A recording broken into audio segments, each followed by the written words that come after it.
Hey guys, welcome to Green Bean Fiction. So in today's video we are gonna see what if Deku the evil Joker fell in love with Kiyoka. Part 2, Final. Before starting, make sure to hit that like button and subscribe if you are interested in MHA fanfictions. This story is The Villainous Hero, Joker by Wolf Sama 8. Now without wasting any more time, let's dive in. We see Izuku and Mei in a jail cell on the police station. Why are they there, you may ask? Flashback: Mei biting her lips as they make out. Izuku bites on Mei's lower lips. Mei moans softly as she opens her mouth. Izuku puts his tongue inside her mouth and started fighting for dominance, with Izuku winning. Izuku removes Mei's shirt and starts sucking on her tits as Mei moans as she starts pulling down Izuku's pants. When they hear a knock on the door, they both groan and look up and go pale when they see a cop. Present cop. Izuku and Mei, you're free to go, your family paid your bail. They both go out and see two very angry women, Chio and Emi, and four very proud men, Nezu, Torino, Shota and Shinso. Chio: before I get mad, I just want to ask, whose idea was it? Mei: Izuku. Mei was smirking while Izuku faces quickly contorts into one of betrayal. Izuku: I can explain.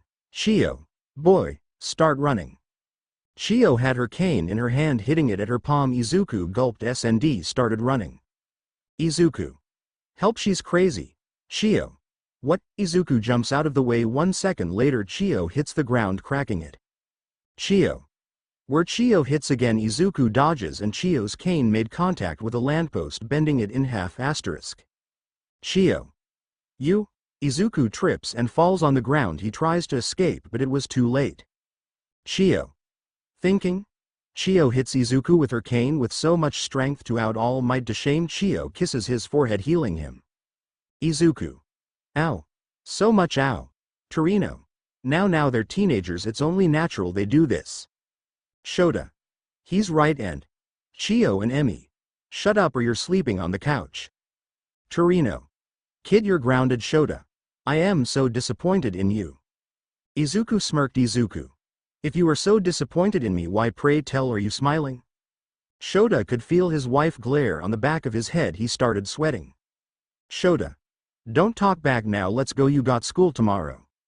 They all noted and went home with Chio lecturing them both in teen pregnancy, sexually transmitted diseases, etc., while Torino had to fight not to smile proudly at his grandchild or smirk looking at their faces as his wife told them about STD. Overall, not a fun car ride for the kids. Next morning we see Izuku reading the newspaper about Stain latest kill. Izuku chuckled looking at the body. It was funny for Izuku having a sick sense of humor. Mei comes out of the kitchen.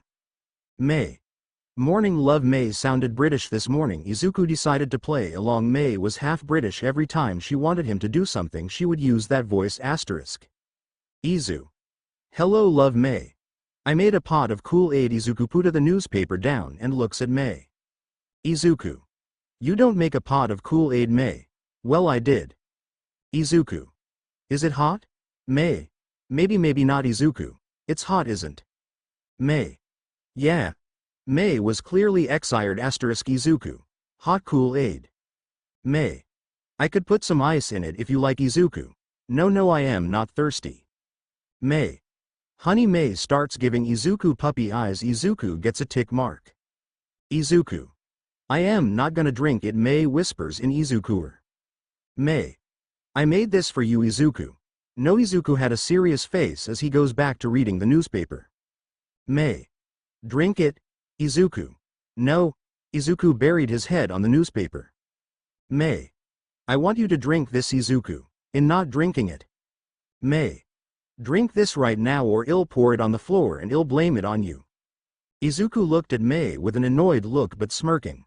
Izuku: oh yeah, real mature. Mei: I made this for you. Izuku: now why don't you grow up? Mei: I did it because I love you. Izuku: well, I am not gonna drink it. Mei: I hate you. Izuku: that's all I ever hear anymore. Honey, try this. Honey, try that. Remember that. What was it? Cinnamon toast. And what was it? Mei: mayonnaise. Izuku: mayonnaise. Mei: it was a good idea. Izuku slightly slams his hand on the table. Izuku: you didn't make a single pound. Mei: I made a pound of cinnamon toast with mayonnaise. Izuku: oh, don't forget Rocky Road Tabasco, right? Mei: yeah. Izuku. What was that 3 hospitalized about 3 women hospitalized? May.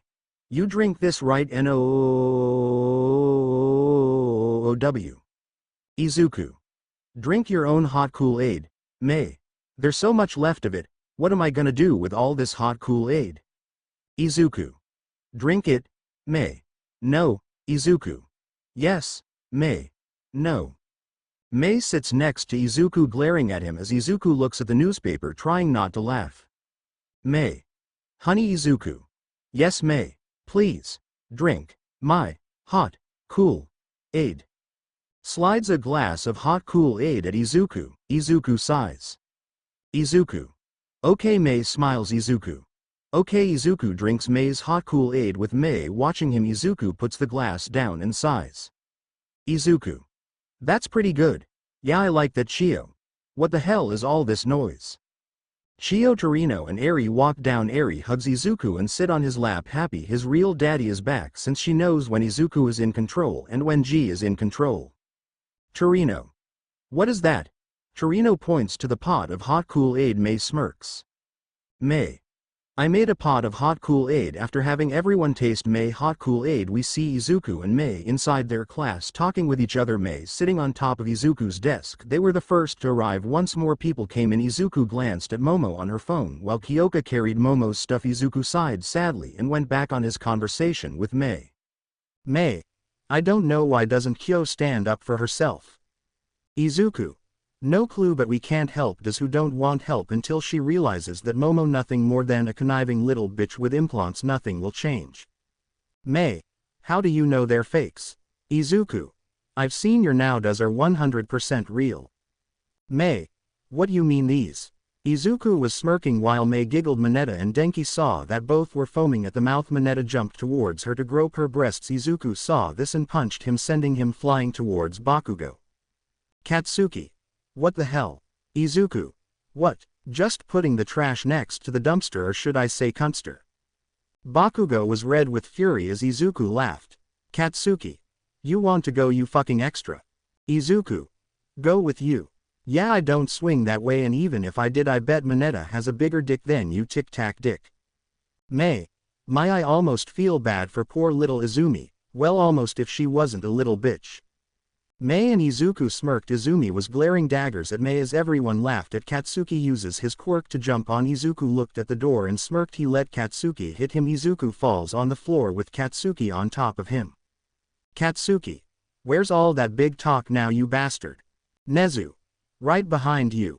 Katsuki looked and saw an angry Aizawa and a smiling Nezu. Nezu. My what do we have here? Izumi. Izuku started it. Izuku got up. Izuku. I have no idea what you're talking about. Katsuki threw the first punch. Momo. Liar, he instigated it. Izuku. Oh really, well let's put it to a vote. Nezu. Oh yes, a vote, that's such a lovely idea nephew. Does who say Izuku is guilty? Raise your hand. Only Momo, Izumi and Kiyoka raised their hand. Izuku saw Momo glaring at Kiyoka to do it. Izuku looked at Bakugo and smirked. Izuku. Do we even have to say the rest? Nezu. Now Izuku dare is fair. Does who say Katsuki Bakugo is guilty? Raise your hand. Everyone else raised their hands. Nezu. Well that does it now. Mr. Bakugo, please come with me so we can speak about your punishment. Katsuki. But, Katsuki felt a cold chill on his spine. He looked where it came from and it was from Shoto Aizawa. Shota. Go now before I show you what happens when you mess with my family. Katsuki said nothing and left while glaring at Izuku. People hear someone slam the table. They look and it was Aizawa. Shota. Now that I have your attention, starting today you all will have 2 weeks to prepare for the sport festival. Iida. Sir, I must voice my outrage. It's bad idea to hold the sport festival right after what happened at USJ. Izuku. God, it must hurt to have that pole stuck up your ass. Everyone looked at Izuku and May. May. If they cancel this event then people will become uneasy. Shota. They are correct. You all get 3 chances in a lifetime to make it to the top at the sport festival. Class dismissed for 2 weeks now, get out. Shota collapses in his table and goes to sleep. Everyone looks like he grew 2 head. Shinso. He's sleeping on the couch thanks to Izuku. Izuku just laughs everyone but a few left as Izuku opens the door his mood quickly soured. Toshinori. I'm here in a bazaar. Izuku punches him straight in the head sending him flying so far he's got clothes off leaving nothing more than his underwear. Everyone is shocked that Izuku could do that to All Might. Izuku. Hey, may the Mega Punch bracelets work. May. Oh goody. May jumps up and down like a little girl. Denki is foaming at the mouth looking at May. And that's when he feels it, the cold metal of a gun barrel. Izuku. Gets your eyes out of my girl now. Denki looks down and runs away scared. Kiyoka giggles and they leave. Izuku notices he forgot something in class so he goes back. As Izuku was walking he puts his hand on the door. He overhears Kiyoka and Momo's conversation on the other side. He opens the door a little to see them. Momo. Come on Kiyoka, I'm telling you, go back to Denki. Kiyoka. He left me to be raped. Momo. That's because you're useless. Izuku saw Kiyoka freezes for a second. Momo. Now say it. Kiyoka. Momo. Fine, don't I am sure I can find someone else to help. I mean after all I have done for you my little Kyo. Kiyoka. I am. Kiyoka hugs herself looking down. Momo slaps her. Momo. Look at me when I am talking to you. Kiyoka looks up. Kiyoka. I am useless. Momo. Good, and don't forget you would be nothing without me. Now let's go. Momo opens the door and leaves with Kiyoka behind there. Izuku having left before them. Izuku. She's not my problem, she's not my problem, she's not my. A picture of Kiyoka crying goes inside Izuku's brain. Izuku. Oh god damn it, she's my problem, I need to help, don't I? May pops out of nowhere. May. Yup, cause that's what heroes do. Izuku sighed as they went to the support course to test more of May's babies. Meanwhile with Nezu, after suspending Katsuki for a week, Nezu went back to his office only for his mood to sour. Nezu. Amanda. Amanda. Why hello, rat. Nezu. What are you doing here? Amanda said nothing, just got up, pressed a button under Nezu's table. One of the walls moved to reveal a bar. Amanda walked up and poured herself a drink. Amanda. You don't mind, do you? Nezu. No, but tell me why you are here. Nezu had to force himself not to roar like a bear at her. Amanda takes a drink of her alcohol. Amanda. I heard what happened at USJ. My what would the media say? The grade #1 hero school gets under attack and one of their students that should be in an insane asylum to get the help he needs had an episodic mental break and killed a good chunk of the minor villains. What would the Hero Association say if word got out? Nezu. Keep Izuku out of this, you. Amanda. I cleaned up that whole USJ problem of your, for all the media knows it was just a normal field trip. Whether it stays that way it's up to you. Nezu. What do you want? Amanda. The sport festival is coming up, correct? Nezu. Yes, even though of the recent attack it's still gonna happen. We got to keep the appearance that Ua is fine. What does this has to do with it? Amanda. Remind me after the whole sport festival what comes next. Nezu thought about it for a second and pales. Then he did something he didn't do for a long time. He growled like a bear, making Amanda smirk. Nezu. No, absolutely not. Amanda. I am afraid you have no choice in the matter. After the sport festival both May and Izuku will do their hero studies under the agency, or else the media and the Hero Association will get an anonymous tip of what really happened at USJ. Amanda finished her drink and went to the door. Amanda. Don't forget, Rad, my agency gave you your quirk. We can easily take it back and leave you with more than just that scar.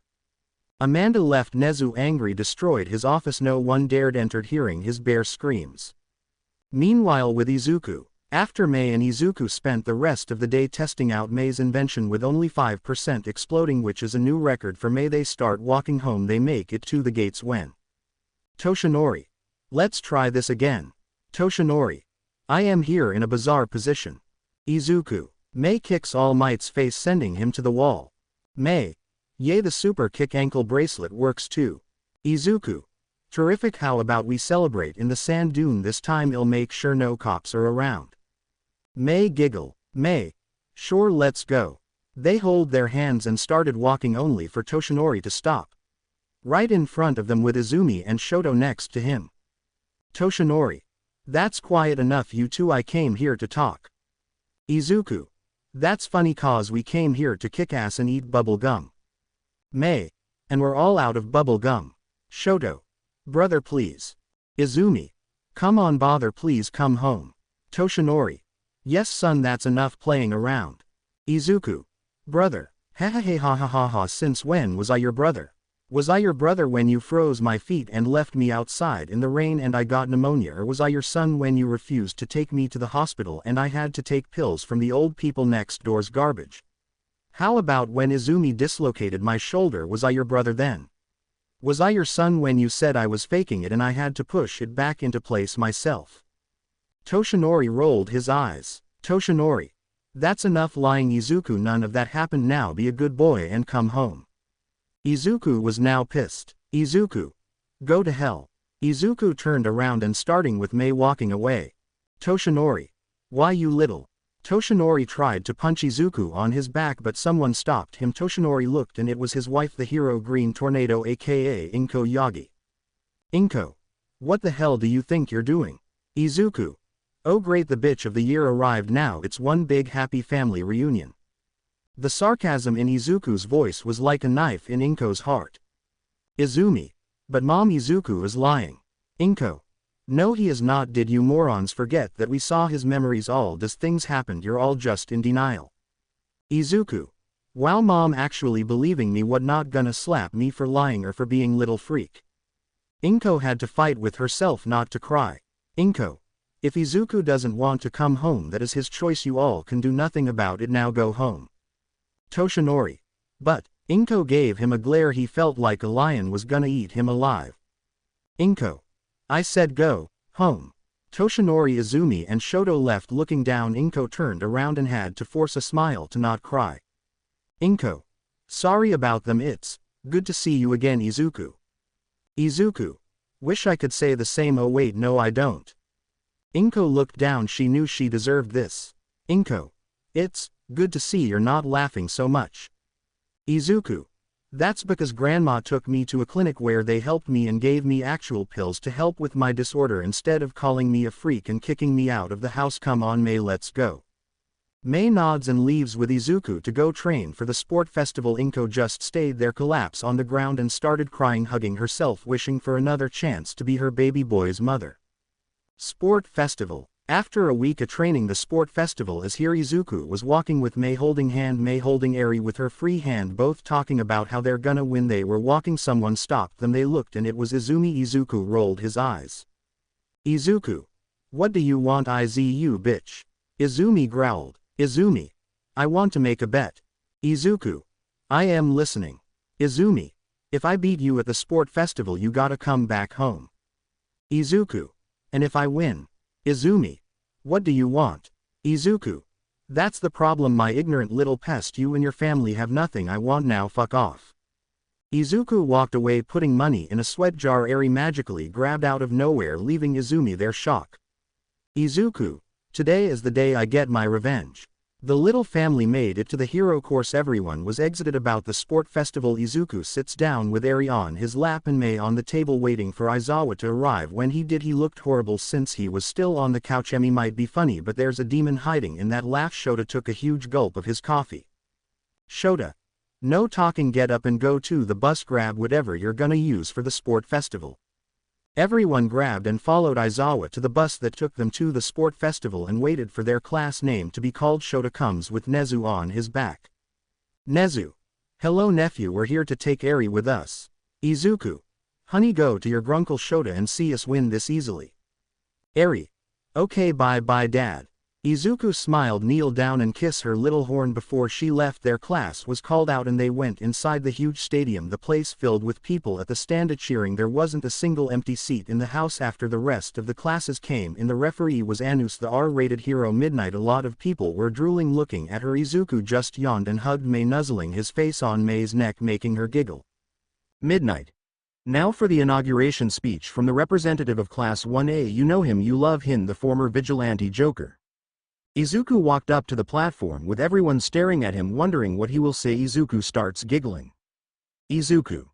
You know, all of you staring, it's funny, this reminds me of a joke. See, there were two guys locked in a lunatic asylum and one night they decided they didn't Like that anymore. They decided to escape, so they made it up to the roof, and there just across this narrow gap they see rooftops stretching across town, stretching to freedom. Now the first guy, he jumps right across no problem, but his friend, oh no way, he's afraid of falling. So the first guy, he has an idea. He said, "Hey, I got this flashlight with me, I'll shine it across the gap between the building and you can walk across the beam and join me."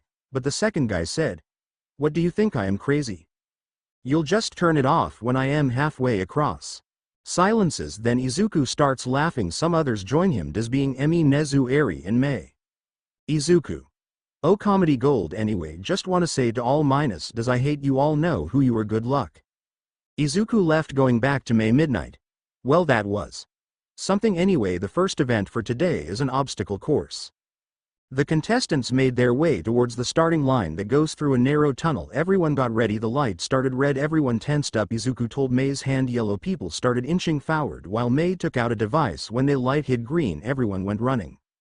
Machine. Mei and Izuku first place, 2.5 seconds, new record. Everyone was shocked as running stopped and looked at the screen, and clear as day there they were. Mei and Izuku already made it to the finish line. President Mike L. "Like how?" Midnight came closer to them, gobsmacked. Midnight: "M. Mind telling us how you managed to win so fast?" Mei took out a strange device. Izuku: "Everyone look what Mei has in her hand. That, my dear viewers, is a teleport device the size of a phone. Just imagine being here to New York in a matter of minutes, all thanks to Mei." Mei giggle, wanting the attention of support companies. Midnight: "W. Well, there you have it, folks, a new record and a first way tied." Everyone clapped, impressed, and the rest of the contestants started running again. Time skip. The race was the same as canon, just change Izuku for Izumi. Midnight: "Alright, our remaining contestants will do the next event, which is a cavalry battle. The point being to grab as many points from the other team as you can before the timer runs out. The first 5 teams to have the most points wins, but there's a catch. The 2 in first place, aka Miss Mei and Mr. Izuku, will have a 10 million points. Everyone stared at Mei and Izuku, sending out weak killer instinct. Izuku just laughs. Izuku: "Bring it on." Everyone made their teams. Izuku and Mei made a 2-person team. The buzzer was announced. Everyone ran towards our duo. Izuku yawned while Mei took out one of her babies from her bag and threw it on the ground, creating a shield surrounding them both.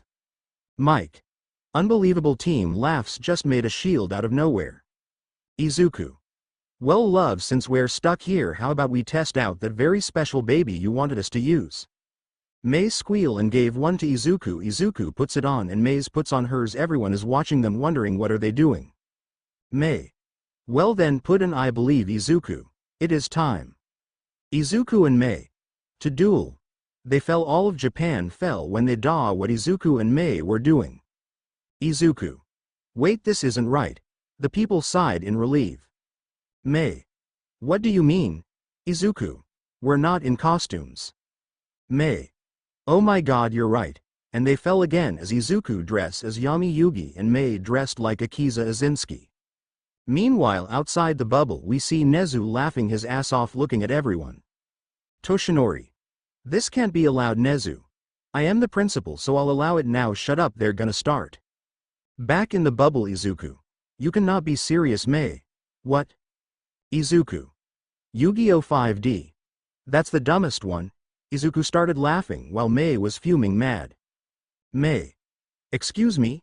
Izuku: "Cards on motorcycle is just stupid." Mei: "At least mine isn't all about the power of friendship."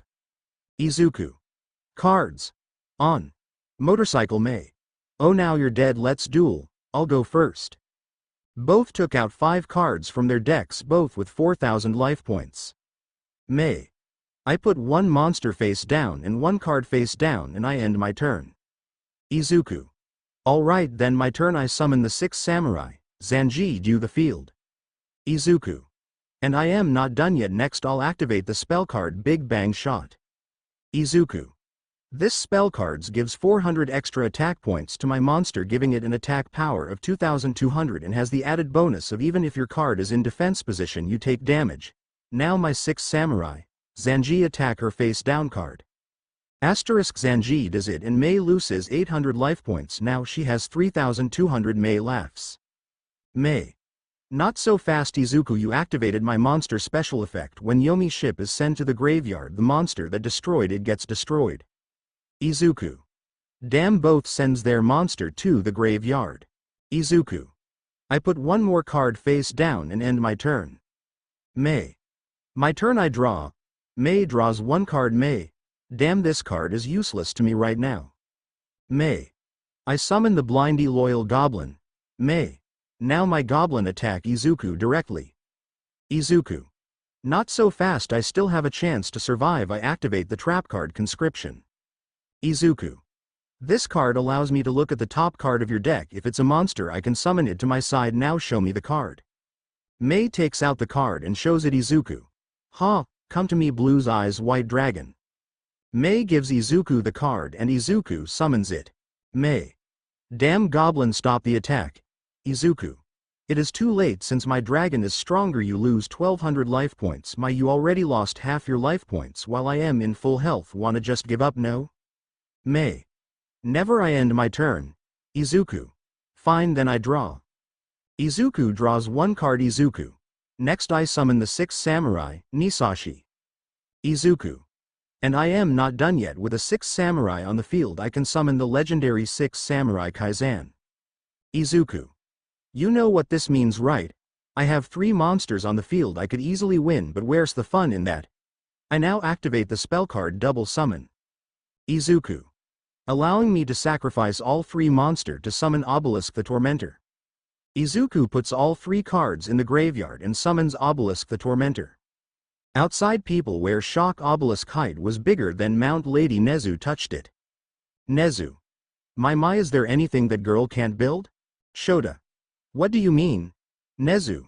That's not a hologram. Every close to it touched it and it was true, it was a real monster. President Mike. Monsters, real monsters. Shota. That girl is gonna give me a headache. Asterisk, back to the duel. Izuku. Now Obelisk, use all 4000 of your attack points and obliterate. Obelisk starts his attack. Mei. Not so fast. I activate the spell card enemy controller. Mei. Putting your monster in defense position. Izuku. Like it matters, I end my turn. After this I win and I get the grand prize. Mei. No. I can't let him win, but what can I do? I don't got any cards that could save me. Heart of the cards guide me. Mei. I draw. Mei drew, looked at her card and smirked. Mei. Now I activate the spell card Scapegoats. Mei.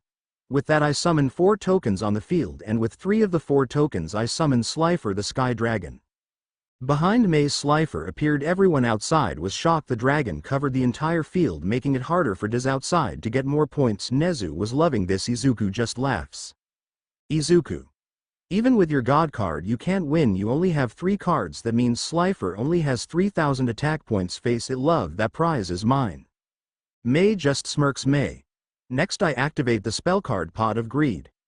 Mei. Now I draw 2 cards. I say that makes 4000, and next turn that will be 5000, so that prize Izu baby is mine. Now I end my turn. Izuku. Crap, I draw. Izuku draws his card. Izuku. Tisk, I set 1 card face down and end my turn. Mei smirked and drew her card. Mei. I sacrifice my last token and summon Skull. Mei. Now Slifer attack Obelisk. Slifer attacks Obelisk and they're both sent to the graveyard. Mei. And now my Skull attack Izuku directly. Summon Skull attack Izuku, leaving him with only 1500 life points. Mei. Now I end my turn. Go ahead, draw your last pathetic card. Izuku. My deck has no pathetic card. Mei. I draw. Izuku drew, looked at his card and smirked. Izuku. And with this I will show you. I activate the spell card of Sanctity. Izuku. With this spell we both draw 5 cards. I am using the anime version of the effect, not the real life version. Both drew 5 cards. Izuku looked at his hand and smirked. Izuku. It's over. I won. I summon Exodia the Forbidden One. Mei. What, impossible, no one ever been able to summon him. Izuku puts all 5 pieces of Exodia in his dual disc and summons him. Izuku. Now Exodia obliterate. Exodia destroyed Summon Skull and made won the duel. Mei. Damn it. Izuku walked up to Mei smugly. Izuku. My prize please. Mei's side grabbed Izuku by his cheek and kissed him passionately with tongue until the bell rang. Midnight. And now it's over. The winners of the second event again by doing almost nothing as Mei and Izuku. People cheered more so for the card battle they watched. After the second part of the sport festival was completed, the remaining contestants were giving a 1-hour break. Which Class A1 and Class B1 were having a tournament, a Yu-Gi-Oh tournament. After they saw Mei and Izuku battle, they wanted to try it, and surprisingly Mina and Ibara were dominating the competition. Izuku was sitting next to Mei, both enjoying their lunch while watching their friends have fun. Izuku goes to the bathroom. He goes inside the stalls. While in there he overhears a conversation. 1. Man, that Joker dude is creepy. 2. Tell me about it, and that smile is ow fucking creepy. 1. And ugly, can't believe he has a girlfriend, is he's so ugly it's disgusting. 2. Tell me about it, they should kick him out of the school. Asterisk. They laugh and kept talking trash about Izuku and left. Izuku gets out of the stall and looks himself in the mirror, touching his permanent smile. For the first time he starts feeling regret. Izuku. Am I not beautiful? Izuku insecurities made him weak for a second, just enough time for Izuku to take back control, and starts laughing. Izuku. I'm back and I am beautiful. Izuku grabs his knife and cuts his hand to feel the pleasure he gets from the pain. He takes the blood and writes beautiful on the walls. When he finished he puts his hand on his forehead, giggling to himself. Until he hears the bell ring that the break was over, and Izuku started walking back. Izuku. I am beautiful and I am gonna show the world just how beautiful I am. Walking in a deserted hallway, he is stopped by Shoto Todoroki, blocking his path, glaring at him. Izuku. What's wrong? Are you blinded by how beautiful I am? Shoto. That was a dirty trick you pulled, Izuku. My whatever do you mean? Shoto. You know full well what I mean. Using a teleporter instead of running, playing a fucking card game in the middle of the second event. Why don't you take this seriously? Izuku. Why should I have got me first place both time? New endeavor. Shoto. I am nothing like my father, Izuku. You're right, you're worse. At least he is working on changing while you stay the same. A mini endeavor, a reminder of what he used to be. Why, you're the spitting image of what he used to be. Shoto. You're lying. Izuku. Really now? Let's start when we were young. Remember when I beat you and Bakugo at the park? What happened afterward? Oh yes, you went home and cried to mommy and daddy like a spoiled brat and told to my parents. Do you know that they kicked me out for a week and I almost died of pneumonia if I didn't steal medication from the trash of my neighbors? That is totally what Endeavor used to do. Or did you forget when the rabbit hero Mirko beat his ass and he almost completely ruined her carries? Shoto eyes widen, remembering as Izuku starts walking towards him. Shoto backs up. Izuku. Or how about the time I was able to get just enough money for a hot meal and you took it and burned it right in front of me, just like Endeavor when he burned that villain who stole the bank? Sure, he caught him, but the money he stole went up in flames and both the bank or Endeavor refused to pay the victims that lost their money. Sure, he paid them back now, but that's beside the point. Izuku throws a knife at Shoto, who was trembling. Izuku.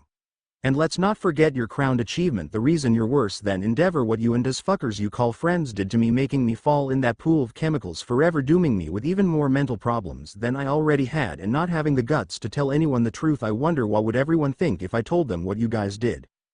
Shoto had tears on his eyes, scared. Izuku. Face it, you're the new Endeavor. You are the spitting image of what your father used to be. All that is left is you do a quirk marriage and drive that family insane, just like your daddy did to make mommy pull an Ozai and made you into a Prince Zuko ripoff.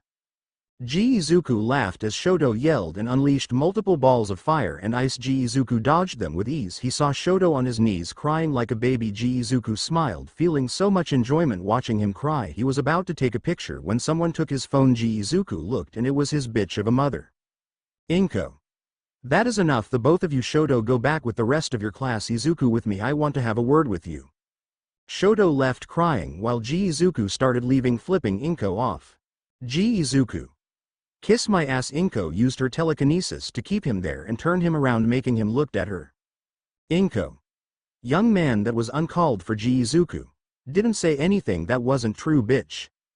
Inko let go of Izuku's shock before she knows what she is doing. Her hand moves its own and she slaps Izuku straight in the face and hard, making him fall down. Inko is shocked and terrified. She quickly goes to him. Inko's shocked face. Oh my god, Izuku, I am so sorry. Inko tries to touch him. Izuku. Don't touch me. Izuku slashed Inko's hand, cutting it. Inko pulled back as Izuku got up and walked away. Furious Inko just stood there crying, saying sorry and sorry over and over again. We see Izuku with Mei mumbling to himself. Mei looked concerned, but just as she was about to ask what's wrong when she saw Izuku smile, not his normal smile, even with his cheeks cut, this smile sent chills to her spine. Mei knew something was wrong. Izuku pointed to the screen and Mei saw who he was fighting. Mei knew this was gonna end bad but could do nothing about it now. Midnight. Alright everyone, the first match of the event is about to begin. Contestant, come to the stage. Izuku starts laughing, walking to the arena. Mei started running to the observation room to warn Nezu and the others. Midnight. On your right, the man with a plan, the person WHO has been dominating the sport festival. Barley lifting a finger. You know him, you love him, Izuku aka the Joker.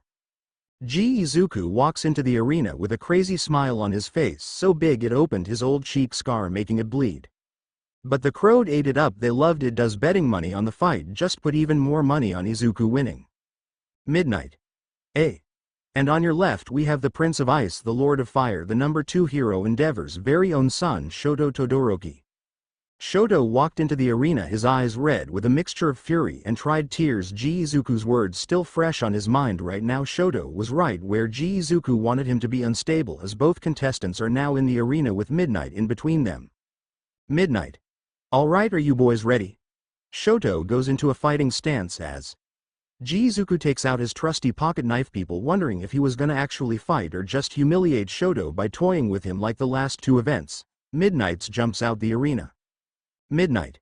Begin. Shoto unleashed a huge wall of ice to finish this fast. Izuku just took out a bomb from his pocket and threw it at the wall. Once it made contact, it exploded. A green toxic liquid came out, melting the ice almost immediately. Melted. Shoto. What the hell? Izuku ran towards Shoto and slashed him. Shoto dodged, but not without getting a cut on his cheek, making it bleed. Izuku. Oh, I don't know what I like more, the redness of your blood or the green of the toxic. Look familiar.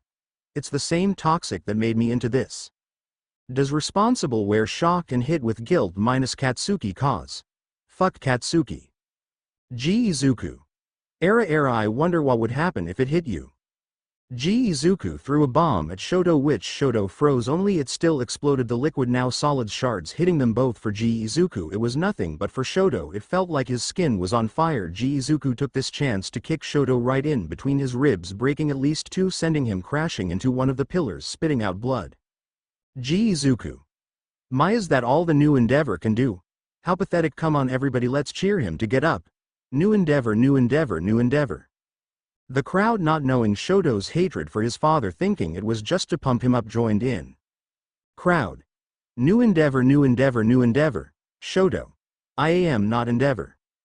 Meanwhile, with Mei, before the match started, Mei made it to the observation room. Slamming open the door, inside was everyone that loved Izuku, his grandparents, the Aizawas, and Nezu. Mei. Nezu, you need to stop the fight. Nezu. Mei. Why, what's wrong? Mei. Something's wrong with Izuku. Shota. What do you mean? Eri. That's not Daddy. Everyone looked at Eri. That's the meanie ghost. Everyone thought about them, then quickly realized what she meant. Nezu went fast to the mic to cancel the match, but it wasn't working. The door closed shut. Mei tried to open it, but it wouldn't budge. Nezu. The hell? The TV inside the room turned on, revealing Izuku smiling with happy mood and tone of voice. Izuku. Why hello everyone, you might be wondering why I locked you up. Well, it's simple. Izuku voice changed to a serious and cold one. He did the best frown he could. Izuku. I can't have you all taking the crown away from me before I get my revenge. Izuku mood changed again, now smiling. Izuku. Now just sit back, relax and smile. You're never fully dressed without one ha. The TV exploded as everyone looked at the window at the fighting, worried for Izuku. Emi. We need to do something. Nezu. Mei, with me, let's try and hack the mainframe and open the doors. Mei. Right. Shota. How long will it take, Nezu? While it would seem our little Izuku is quite the hacker, this could rival my own locks. Let's hope everything turns out okay. Nezu. And that bitch Amanda doesn't get word of this. Back to the fight Shoto. I am not Endeavor. Izuku. My would you look at that folks looks like we RILLED him up. Shoto. I'll kill you, Izuku, you're welcome to try. Shoto made a huge giant of fire and ice with Shoto in the head towering over Izuku. Izuku. Okay now that's funny asterisk Izuku took out a tiny little cube hit the button and quickly transformed into a bazooka. Izuku. But this is even funnier, Shoto. You think that's gonna stop me? I'll just freeze the bomb. Izuku. Gosh you have no imagination. Izuku aimed the bazooka to the ground and fired sending him to the air. Izuku made it to the head and kicked Shoto out of it before Shoto could react. He crash landed on the ground and the giant was gone. Izuku's landing was softer thanks to the snow. Izuku walked up to Shoto, grabbed him by the hair, pulled him up. Shoto grunting in pain with multiple broken bones. Izuku whispered in his ear. Izuku. Disappointing, you truly are his son. All this power, two goddamned quirks wasted on the likes of someone like you. Now your older brother, now he is someone powerful. Shoto. Don't you dare talk about him. Izuku. Sigh, even now you can't even see the obvious clues I am giving you. You are pathetic. You will never be number 1 or number 2. You will be nothing more than a mediocre hero and die a mediocre hero. Izuku slams Shoto's already beat up face on the ground, knocking him out. Midnight. There you have it folks, the winner of the first fight is none other than Izuku. People cheered, screaming Joker over and over. Izuku left walking laughing. His laugh almost sounded demonic with the echoes. Third person within recovery girls, she's not trapped for her job. We see the Yagis Katsumi and Shoka running inside, Toshinori holding Shoto. Chio. Get him into bed now. Toshinori did what he was told and Chio looked at the boy and started healing. Chio. I knew Izuku hated him, but this much? Will he do the same with the others or will he be worse? Should I stop him? Shoka. How is he? Chio sighed. Chio. A collapsed lung, 20 broken ribs, a cracked head, a shattered coccyx and pelvis, dislocated shoulder and more. He will make it, but he will have to do at least a month of physical therapy. Can't say I am not happy about that. Toshinori. Mother, how can you say that? Chio. You do realize he tormented and used his quirk against my grandson? I have nothing but disdain for him and all of you. While I think Izuku went too far, I can't say you all don't deserve it. No one said anything and they heard crying. They looked and saw Shoto awake and crying. Shoto. Izuku is right, I am worse than him. Shoka. What are you talking about? Shoto. I am worse than father. Toshinori. Nonsense, you're nothing like him. Inko. Yes he is. Toshinori. Inko. Shoto. She's right, I am worse than that monster. I hurt people, belittle them, torment those I think are weaker. I am no better than a villain. Everyone stepped back hearing his outburst. Shoto was crying like a baby. Shoka went and hugged him for support. Shoto. Izuku was right, I am worse than Endeavor. Hearing that, Izumi stormed out of the room. With Izuku, we see Izuku humming to himself, waiting for his next match while playing with a jack in the box. Everyone around him was creeped out because the music on the box sounded disturbing and Izuku lyrics wasn't helping since he was singing a dark version of the song of a real-life killer. Izuku. All around the dark carnival, laughing Jack chased a child. Tee-hee, little one thought they were safe. Pop. Jack went wild. He stuffed their face with many treats. He thought they were just dandy. But then they find out that it was poisoned candy. His work was done for the day. He had claimed a new prize. He cackled then so evilly he loved their demise. Round and round the cobbler's bench the monkey chased the weasel. The monkey thought 'twas all in fun. Pop. Goes the weasel. Laughing Jack has a knife. Laughing Jack has a gun. Laughing Jack is murderuos. Pop. Goes the weasel. A half of pound of 2-penny rice. The monkey chased the weasel. Monkey thought 'twas all in fun. Pop. Goes the weasel. Laughing Jack knows where you live. Laughing Jack's a stalker. Laughing Jack will kill your child. Pop. Goes the weasel. Up and down the London road. The monkey chased the weasel. The monkey thought 'twas all in fun. Pop. Goes the weasel. Laughing Jack's your child's best friend. Laughing Jack is funny. Laughing Jack will kill everyone. Pop. Goes the weasel. Midnight. What an extraordinary match, folks. Up next up will Izuku and Katsuki Bakugo come to the arena. Izuku stops singing, gets up and starts walking to the arena, but is yanked and thrown into the wall. He was lifted off his feet by his collar and came face to face with the aggressor Izumi Yagi. Izumi. How dare you, Izuku? Why whatever do you mean, darling sister? Izuku said it so sweet it sent shivers to Izumi's spine. Izumi let go of Izuku and slapped him hard on the face, making Izuku bleed. Izuku cleaned it up and licked it from his hand. Izuku. Delicious. Izumi. How could you do that to Shoto?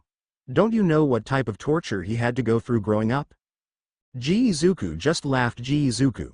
Hee ha ha ha ha, yes I do, and it doesn't begin to compare what you all did to me. Izumi. Izuku. Izuku. But I will say I am sorry. I am sorry I couldn't hurt him more. Izumi was shocked of Izuku's word. Was this monster even still the loving brother she used to know before she did what she did? Izumi.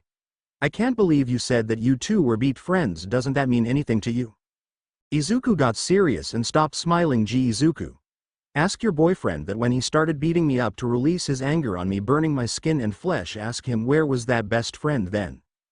Izumi. Stop this, Izuku, please. If you want to hurt someone, hurt me. Take your anger out on me, not my loved one.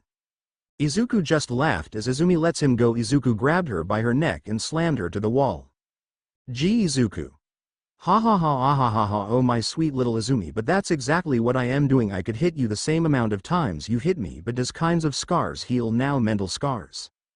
Hee ha, mental scars are there for life, and that's what I am gonna do. I am going to ruin your friend's life, your parents' life, break them, leaving them nothing more than hollow husks of what they used to be, while you nothing. I won't lay a hand on you because it's so much more painful seeing those around you get hurt and slowly losing their sanity and you not being able to do anything about it. Now Izumi, remember this. Izuku got close to her ear. Izumi was scared for her life. Izuku. Pop goes the weasel. Izuku lets her go and walked to the arena smiling like nothing happened, while Izumi stood there crying, scared of the monster she and everyone else created, but Izumi only created it real. Izuku kept feeding it. You'll understand what I mean soon enough. Now as Izuku got to the arena, he puts on May power wristbands, giving him soar strength. He stood a few feet away from Katsuki, who was glaring Izuku with nothing but hatred, while Izuku just smiled at him. Two former best friends doing everything together, but all that changed when Katsuki got his quirk, giving him a superiority complex, turning him into Izuku's tormentor. Didn't help that everyone praised him for his quirk and would turn a blind eye to Izuku's suffering. Midnight. Before we start this battle, any words from our contestants? Izuku. Other Izuku was much too weak to fight back, but you will soon find out that I am different through pain. Katsuki. I am gonna beat you into the ground, you quirkless extra. Izuku. Yes, definitely, pain will be your teacher and I its instrument for your discipline. Izuku was laughing to himself. People started looking at him weird since he was basically talking to himself. Midnight. Okay, are you both ready? Both got into a fighting stance. Bakugo already starting to activate his quirk. Midnight. Go. Bakugo blasted himself to Izuku, but Izuku grabbed his wrist and punched him in the gut, sending him flying to the air. Izuku jumped and kicked him to the ground, sending him falling face first. Katsuki tried to get up, but Izuku kicked his face back on the ground. Izuku. Like the pain? Izuku does it again. Izuku. Tell me, how does it feel? And again. Izuku. Come on, Katsuki, where was all that talk a second ago? And again the crowd stopped cheering and now looked worried for Katsuki. Izuku wasn't giving him a second to recover as the ground was starting to fill up with more blood coming from Katsuki's face. Some people on the crowd started screaming for Izuku to stop. Midnight. Contestant Izuku, step away. Izuku. Tisk, you people are all the same, always protecting Diz with quirk while the quirkless suffers. Izuku ignored everyone's calls and kept slamming his feet on Katsuki's head. Midnight. Contestant Izuku, this is your final warning, stop now or be disqualified. Izuku stopped 1 second before his next kicked. As much as he wanted to continue, he still needed to play by the rules. He stepped back. Midnight. Katsuki Bakugo, can you continue? Katsuki slowly got up. His face was messed up, his nose was broken, jaw dislocated. People saw a lot of teeth on the floor. Katsuki was enraged. Izuku just humiliated. Katsuki screamed like a wild animal and ran towards Izuku with only one thing on his mind. Katsuki. Kill.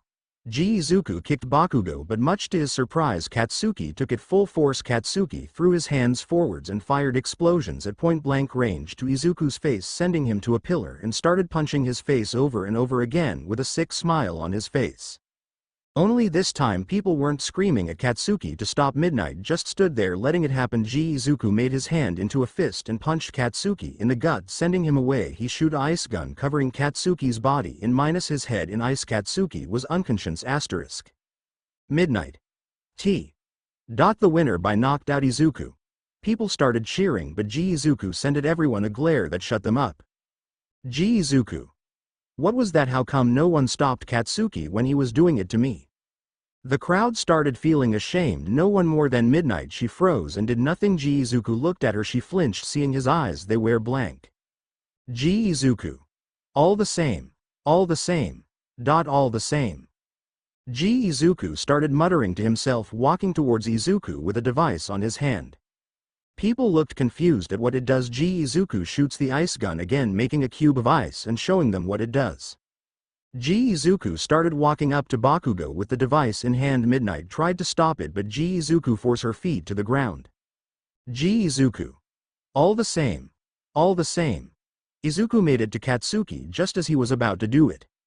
Eri. Papa, stop. Izuku looked behind him and saw Eri with the rest of his family not far behind. Eri was crying. Eri. Please don't do it. Do be like him. Eri was talking about overhaul. Only problem was Izuku was worse. Izuku started walking towards Eri. Asterisk. Inside Izuku before Eri arrived. R equals real Izuku. Ghost Izuku. We see R locked in a cage. He looked like he hasn't eaten in weeks with G towering over him. He was a giant, the cage fitting in the palm of his hand. Asterisk. G. Look at them. They stopped me from killing him but had no problem letting Katsuki kill us. They will never change. R. You're right. What's the point? R got smaller as G got bigger. R. They're all the same. Why bother? G.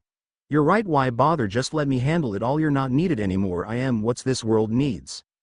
R started getting smaller and smaller with G having an evil smile on his face, consuming R more and more until. Eri. Papa, stop. R. Eri. G. No, Eri. Please don't do this. Don't be like him. R saw Eri crying and started growing bigger while G got smaller. G. No. G tried to finish eating R, but R was too big now. Now G was in the cage and R the giant. Outside Izuku kneeled down and hugged Eri. Izuku.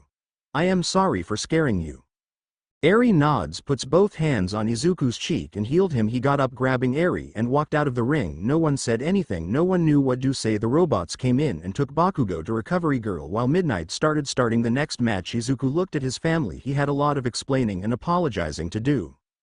We see Izuku alone with Chio, the rest waiting outside. Izuku. Gandma, why did you make everyone wait outside? Chio said nothing, walked to a table and took out from her lab coat pills, more specifically the pills Izuku was supposed to be taking. Izuku froze. Chio turned around. Izuku could see the disappointment in her eyes. Izuku looked at the floor. Chio. I won't tell the others. Izuku looked at Chio, hopeful. Chio. If you tell me why you haven't been taking the pills. Izuku looked back down, rubbing his arm, not saying anything. Chio sighed. Chio. Fine, have it your way. Chio starts walking to the door. Her hand is on the handle. Izuku. W. Wait. Chio stopped and looked at Izuku, who was trembling a little, small giggles coming out his mouth. Izuku. H. Ha ha ha I. Ha ha I. H. Ha ha ha. Chio got closer and out her hands on Izuku's cheeks. Chio.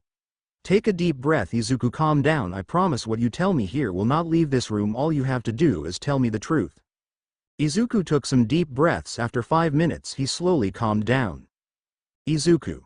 I did take the pills, at least at first, but they made feel nothing. Chio. What do you mean nothing? Izuku put his hand through his hair. Izuku. I mean just that I felt nothing. I felt numb. No matter what I tried to do I couldn't feel anything. I couldn't smile, couldn't cry. I felt like a statue. I can't even remember what happened most of the days I took the pills. They all just feel like a blur, and when the effects wore off I felt a horrible effect of depression. Izuku starts hugging himself, trembling, remembering those days. Izuku. It got so bad I couldn't come to school those days. I told you I was sick. I was just feeling so horrible about myself, thinking I was better off dead. I mean, my own family treated me like garbage. Why should I live if my own flesh and blood made me feel like I was better off dead? Some days I believed his words so much I walked up to a bridge ready to end it all. But I didn't. Obviously after that day I stopped taking them. I thought I was strong enough to deal with it myself. Chio wanted to cry for her grandson if she didn't hate the Yagas before. She sure as hell did now. Chio. Izuku, listen to me. Those people are not your family. I am your family. Torino is your family. The Aizawas, Nezu, Eri are your family, and we're here for you, alright? Izuku nods, still feeling bad but smiling. Chio. But if you ever, and I mean ever, hide something of this magnitude from us, the consequences for doing so will be dire. Do you understand me? Izuku nods again. Chio hugs him and Izuku hugs back. Chio. The pill problem is normal, Izuku. Sometimes the first pills you try won't work, but you need to tell me that so I can change them and find others that will help you better, alright? Izuku. Yes. Thank you. Midnight on TV. After a fantastic performance from Shinso, the winner is Izumi Yagi. Get ready everyone, cause the finals are starting in a few minutes. Izumi Yagi versus Izuku Joker. Chio. Can you fight?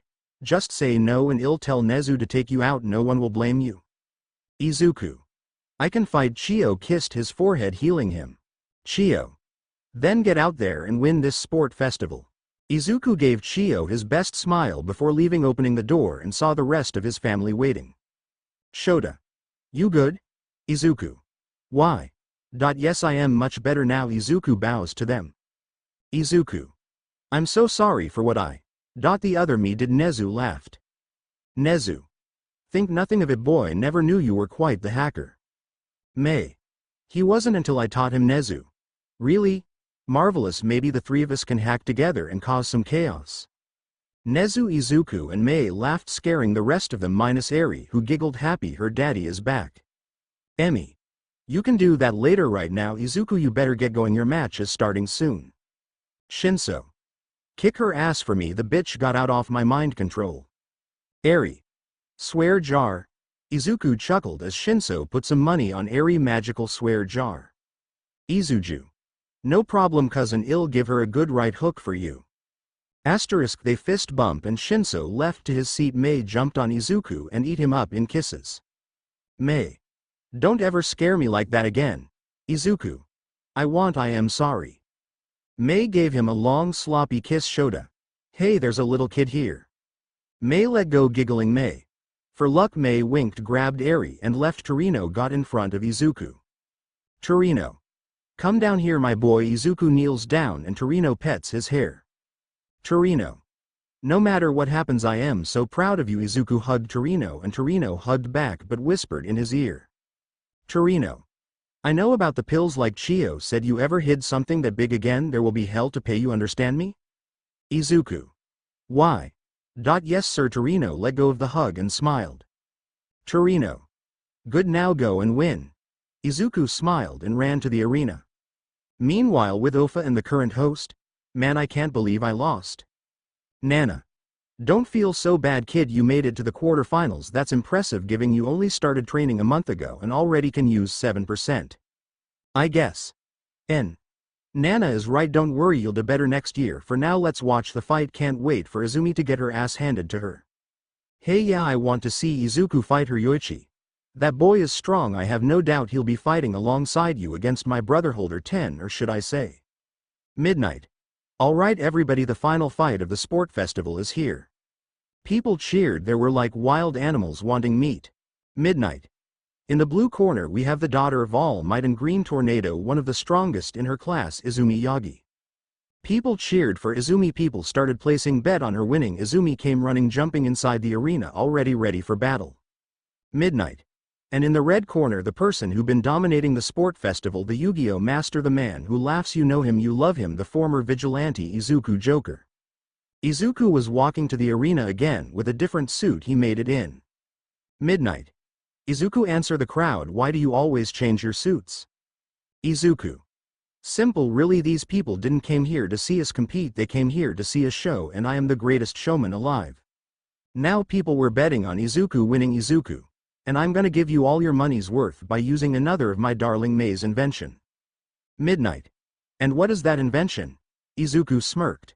Izuku. Start the fight and find out. Midnight. Oh, all this mystery is really turning me on. Izuku. Uncle Nezu said you say stuff like that. I am allowed to do this. Midnight. Duel. Izuku sprays her with water. Izuku. Bad midnight, bad midnight. Hiss, alright, let's start the fight already. Ready. Izuku took out the cigarette from his mouth. Midnight. Set. Izuku cracked his neck and tapped the cane on the ground. Midnight. Go. Izumi ran towards Izuku, who just stood there, and flicked the cigarette right on Izumi's eyes, blinding her temporarily. Then Izumi fell on the floor, feeling someone whipping her chest repeatedly, leaving her chest with a scar. Izumi screamed at the sensation. Slowly opening her eyes, she see her brother's weapon. Izuku. Oh yeah, the spikes are loaded with salt, making the wounds I am gonna inflict you a whole lot more painful. Izuku starts laughing, not paying attention to Izumi as he looks up at the cheering crowd. Izuku. Are you not entertained? The crowd cheered as Izumi gets up, charged at Izuku, and punched him in the face. Izuku retaliated by kicking her in the chest right in the open wound, making Izumi wince in pain as Izuku fell on the floor. Izuku. Ah, what's wrong, Izumi? Izuku gets up and dusts himself off. Izuku. Can't handle the pain. Izuku runs up to Izumi right next to her with his arm around her neck, whispering next to her so only she could hear. Izuku. Can't handle a little pain. This is nothing compared to all the pain you and your family caused me.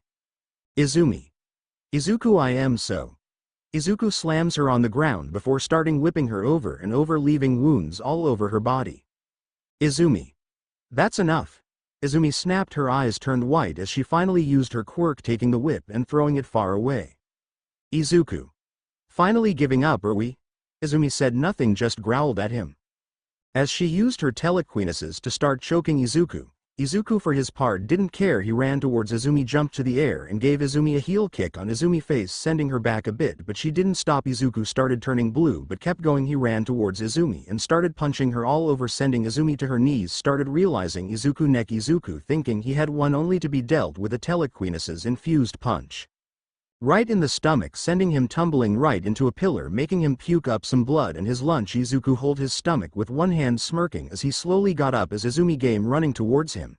Izuku holding his free hand out. Everyone was confused until his cane came flying to his hand and hit Izumi in the gut, stopping her in her tracks. Izuku. Ha ha ha, magnetism bitch. Izuku then hit Izumi on her back, making her fall. Izuku tapped his cane on the ground and started whipping her back over and over, making Izumi scream every time as more and more blood was coming out of her back. Her parents were scared for her. Even Izuku's family was worried that Izuku was taking this too far. Her friends were worried. Bakugo was pissed, wanting to kill Izuku. Momo was disgusted not by what was happening but by just how weak Izumi was. Momo. If she can't beat the quirkless loser, maybe she doesn't deserve to be my friend. Kaminari, Kirishima, and oddly enough Tokiyami were cheering at the match. And the crowd was loving it. Does who bet on Izuku winning? Izuku's crowd. Guy 1. More whips make her back red. Guy 2. Fill her with scars by the end of this. Guy 3. Go Joker, win this. And does who bet for Izumi to win? Izumi's crowd. Guy 1. Get up, you brat. Guy 2. I paid a lot of money on you winning. Guy 3. Get up, you worthless shit, don't you dare lose this. Izumi was in so much pain, hearing the crowd enjoying her pain, hearing Izuku's laughter as he whips her. Izuku looks up and sees Kiyoka looking at him with the same eyes she had when Izuku was born. She was scared of him. Izuku looked down at Izumi, then at his hand that were trembling. Then Izuku looked at his family, was also worried for him, making Izuku stop. The crowd was confused. Izuku. Midnight. Call the match. Midnight. The winner of the final and the sport festival, Izuku Joker. People cheered. Izuku kneeled down next to Izumi, took out a cream and started rubbing it on Izumi's wounds. Izumi. What are you doing? Izuku. What does it look like? I am healing you, now sit still. Izuku finished. Izumi was healed up and Izuki started walking away. Izumi. But. Why? Why did you heal me? Izuku stopped walking. The crowd got quiet for Izuku's answer. Then Izuku said something only him and Kiyoka and us who don't skip the Izujiro chapters will understand. Izuku. What's life without a little risk? After the sport festival, Izuku was walking around with no destination. He needed some time alone. He was hugging himself, remembering his damn eyes of fear. Kyoka had Izuku stops and sits on a bench. Izuku. Why did I stop? They deserve to suffer. Because that's not who you are. Izuku looked where the voice came from and it was Kyoka Juro. Izuku. What are you doing here, Kyo? Kyoka. Nothing really, I was just walking around and saw you here and heard what you said. I know you, Izuku. Izuku. Tisk, what do you know? Kyoka. I know enough to know you're not a killer, you're not a monster like the Yagus, you had a pure heart. You still have a good heart, but it's been through so much. Izuku. Like becoming a vigilante killer, I am no better than the Yagus. Kyoka. You're not anything like the Yagi, you regret taking his life and don't give me that bullshit that you don't. I know you too damn well to know you do. Izuku chuckled, looking up at the sky. Izuku. You keep saying that you know me, but do you really?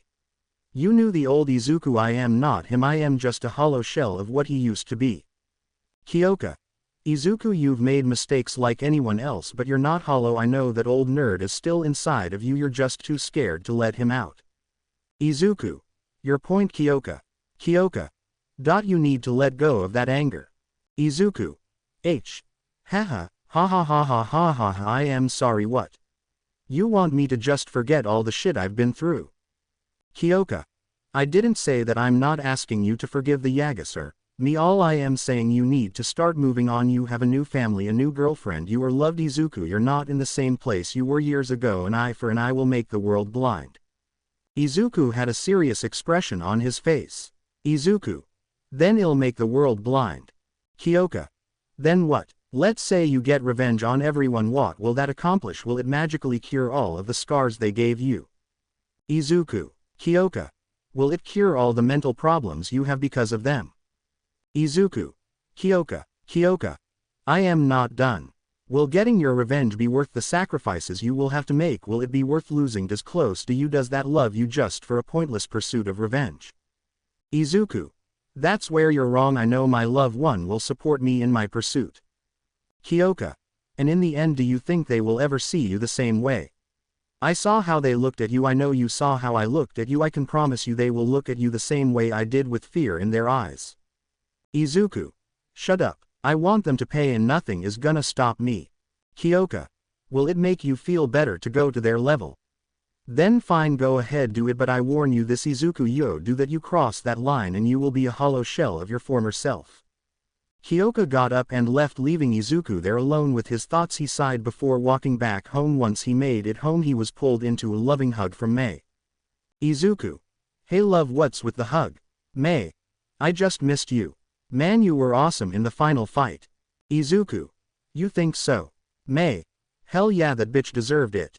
Mei put money on Eri's swear jar behind her. She didn't even had to look behind her to know she was there. Izuku. Mei. Do you think I did a good thing killing all those people? Mei. Of course. They deserved it. Izuku. Did they? Yes, they did horrible thing, but did they deserve to die? Who am I to choose who lives and who dies? Mei. I'll tell you who you are. You're Izuku. You're the Joker. You did what you thought was right. Without you, me and Eri would still be with Overhaul. Izuku. I guess you're right, but should I stop my pursuit of revenge? Mei. Hell no. What they did to you was unforgivable. They deserve to be punished. Izuku. But after I get my revenge, then what? What will happen after I get revenge? Mei. You'll find peace, you'll find closure, you'll be able to be happy without worrying about them. Izuku. But what if I go too far? What if I end up hurting you or someone else I love to get my revenge? What if I lose myself? Mei just kisses his cheek as Izuku hugged her. Mei. Baby, there is nothing you can do to push us away. No matter what, we will all love you, and don't you forget it. And I will love you no matter what you become in the end. Izuku. But won't I be falling to their level getting revenge? Mei. Sometimes you need to do horrible things for the greater good. Trust me, I know this better than anyone. Izuku. I guess you're right. Sorry, I'm just in my mind today after the fight with Izumi, taking it too far. I was so close of crossing a line. I don't know if I'll be able to come back if I cross it. Mei. Then we'll cross it together and get revenge. An eye for an eye will make you go blind, but justice is blind and you Izuku deserve justice no matter the cost. Now come on, let's me and Eri watch some cartoons. Eri. Yay, cartoons. Izuku chuckled. Izuku. You guys go on ahead, I am going to the bathroom first. Mei left with Eri and Izuku went to the bathroom looking himself in the mirror, not sure whose advice to take. Meanwhile with Nezu, we see our rat god in his office doing paperwork for the internships when the door opens. Nezu sighed, not needing to see who it was. Nezu. What do you want, Amanda? Inko. What? Nezu looked up and saw Inko Yagi and angry Inko Yagi. Inko. Did you say Amanda as in Amanda Waller? Why did you say her name? Why did I overhear a racer talking about her and Izuku? What the hell is going on, Nezu? Nezu. Nezu. What going on in Izuku's life is none of your business. Green tornado, now get out of my office. Inko pissed closed the door with her telekinesis. Her pupils disappeared as her eyes turned burning red. Inko. Nezu. Inko voice was booming, making the window shattered as Inko raised her hand, sending Nezu back as Inko telekinesis was going out of control. Nezu's office was destroyed, the ceiling was destroyed, making the sun illuminate Inko, making her look more menacing as everything was surrounding Inko like a tornado. She got that name for a reason, make her truly mad, and it's like going up against a tornado. Inko. You will tell me what's going on now. Mind your own business. Inko snapped her neck on the voice. And there he was, her brother Shota Aizawa, both children of Nana Shimura and Ichigo Aizawa. Shota activated his quirk, cancelling Inko's quirk, making Inko and everything else fall on the ground. Nezu. Thank you, Shota, you came in the nick of time. But Shota ignored him. He walked up to Inko, grabbing her by her collar. Shota. What in God's name were you thinking? Shota was pissed, extremely pissed for his sister little stunt, but what happened next surprised him. He saw his sister crying. Something Shota didn't see her do since their parents were killed. Shota slowly let go of Inko as she slumped on the floor, covering her face with her hands, sobbing loudly. Inko. I know I messed up, I know what I did was horrible, I just want to help Izuku, I just want a chance to earn his forgiveness, I want my baby boy back, please tell me what's going on, just let me help. Inko screamed at the two, her voice sounded so broken and desperate. Shota sighed. Shota. Sir. Nezu. Fine, Inko, get up, let's go somewhere else to discuss this, somewhere else while my office is fixed. The three walked out of the office to the teacher lounge, Inko behind them. They could hear Inko's hiccups and sniffling. They made it inside and sat down. Shota gave Inko a handkerchief. Inko took it and cleaned her tears. Nezu. Where to start? For starters, there's 2 moles inside my school. This shocked Inko. She tried to say something, but Nezu put his hand up to tell her to wait.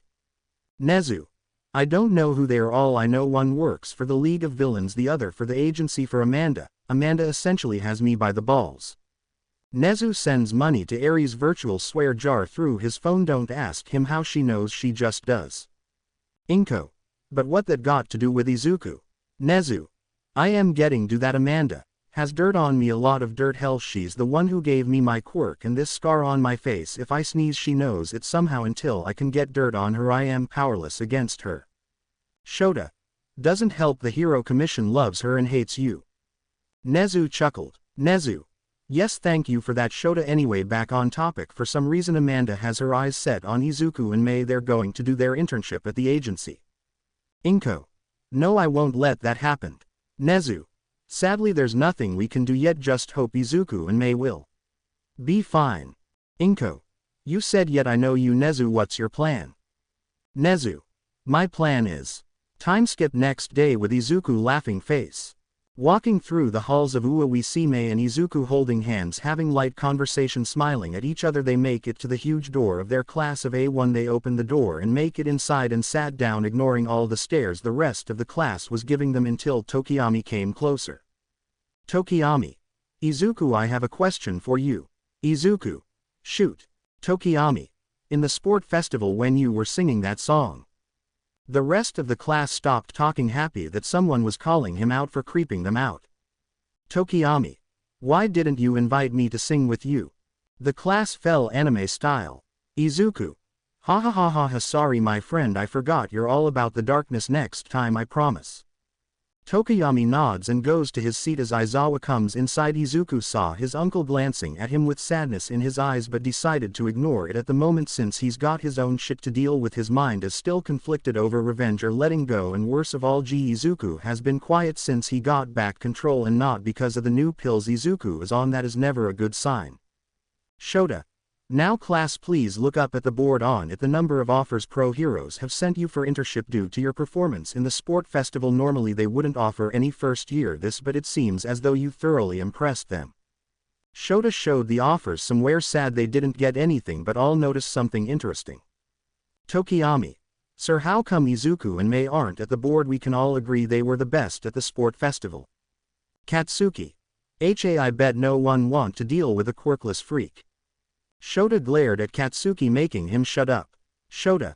Not at all. The reason why they didn't get any offers is that they already going somewhere. Sadly it's not an option for them. Izuku. What are you talking about, uncle? Shota. You and Mei are going to the agency. Momo. Where? Everyone looked at Momo and were shocked that she was scared. Izuku. What's the big deal of this agency? Momo. Are you mad? The agency is the most ruthless organization. They take care of things normal heroes don't. Even my family wouldn't dare going against them. Izuku. Interesting. Shota. Izuku, Mei, we will talk about this later in private. Now the agencies will need your hero names. People cheered as the atmosphere got lighter. Shota. Now these hero names will be temporary, but if you're not serious in choosing a name, you'll have hell to pay. Walking into the classroom was Inko Yagi, aka Green Tornado. Shota. Case in point, my idiotic sister before Green Tornado, she was Miss Incredible. Inko. Hey, how was I supposed to know that name was already taken? Shota. Just do your job.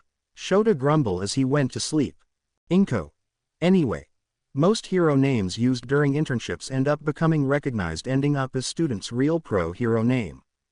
Inko gives everyone a markers and boards when Inko makes it to Izuku. Izuku doesn't even spare a glance at her, making her sad and Katsuki furious, getting real tired of Izuku's attitude to Auntie Inko. Few minutes passed with the only sound being heard as the sound of markers and the smoke from Kaminari ears for using more than one brain cell at a time. Inko. Okay, let's start with those who already have their names written. Who wants to go first? Izuku gets up and starts walking up to the board, making Inko nervous to have her son so close to her. Izuku showed the board to the class. Izuku. The hero of hope, Nozomu.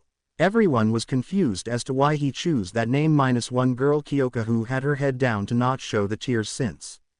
Asterisk. Now flashback. It's 2 in the morning and we see Kiyoka running in the rain. She makes it to the park and sees something heartbreaking: Izuku tied up and beat up. Izuku. Hey Kyo. Izuku spits out blood, smiling weakly. Kiyoka. Izuku, what the fuck? Kiyoka quickly released Izuku from the rope from his neck and hands, making him fall. Izuku on the floor. Izuku groans, rubbing his neck that has rope burn marks. Kiyoka. What the hell happened? Izuku smiled softly with his eye closed. Izuku. So this is what it feels like to have someone who cares about you. It feels good. Izuku passed out. Kiyoka. Izuku. Time skip to Kiyoka's house. We see Izuku on Kiyoka's bed, bandage up with a wet cloth over his head. Kiyoka touched Izuku's cheek. Kiyoka. He's still burning up.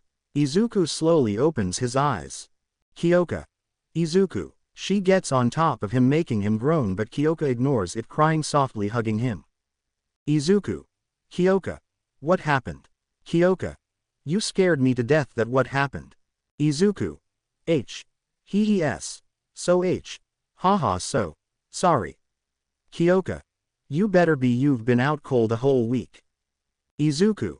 A week, huh? And no one came looking for me. Izuku muttered softly to himself. Kiyoka heard it but chose to ignore it. Kiyoka. You got a fever, let me get you some soup and medicine so you can feel better. Izuku smiled at her, but Izuku noticed Kiyoka frowning. Izuku. Waha, what's wrong? Kiyoka. You know damn well what's wrong. How the hell can you smile after what happened? You could have died. Izuku. Kiyoka. Why am I so worked up? Izuku. Hope. Kiyoka. What? Izuku. I have hope things will get better. Wanna know something interesting? Kiyoka just sighed then chuckled. Kiyoka. Shoot you dork. Izuku. Hope in Japanese is Nozomu but Nozomu in English it mean different things and all these things are what keep me going it could mean want and I want things to change it could mean desire I desire for a better life it could mean wish for I wish for things to be different it could mean see and I am gonna see that change happened and it could mean command I command my emotion I won't let them see that they got to me I am gonna command my future, hopefully with you. Izuku said softly that last part but Kiyoka heard it making her blush and also see Izuku in a whole new light Kiyoka got closer and gave him a peck on his lips. Kiyoka. Let me get you that soup. That won't be necessary. Kiyoka blushed and paled as she turned around and saw her mother with medicine and soup for Izuku. Mika. Izuku eat this and drink the pills Kiyoka get down your father and me want to have a word with you about not telling us Izuku was staying in your room all this time. Mika left the food on the nightstand and left. Kiyoka. I am so dead. Present. Kiyoka looks on the ground her eyes numb remembering his words and that smile. Izuku. Hopefully with you. Kiyoka. Get out of my head. Inko. Why Nozomu? Izuku. Nozomu in English it mean different things and all these things are what kept me going it could mean want and I want things to change for quirkless like me it could mean desire I desire for a better life for everyone it could mean wish for I wish for peace it could mean see and I am gonna see that peace happened and it could mean command I am gonna command to get that future. May. Ah but I liked calling you Joker Pudding. Izuku smirked. Izuku. And reason number 2 pumpkin that way Joker will be someone only you will call me makes it more special. May squeal at that as he went to his seat again as everyone said their hero name May kept the name Harley Quinn Shota Aizawa woke up. Shota. Alright now Inko get the hell out of my class. Inko rolled her eyes. Inko. Yeah love you too big bro. Inko left not before glancing at Izuku Izumi noticed this she knew something was up and wanted answers. Shota.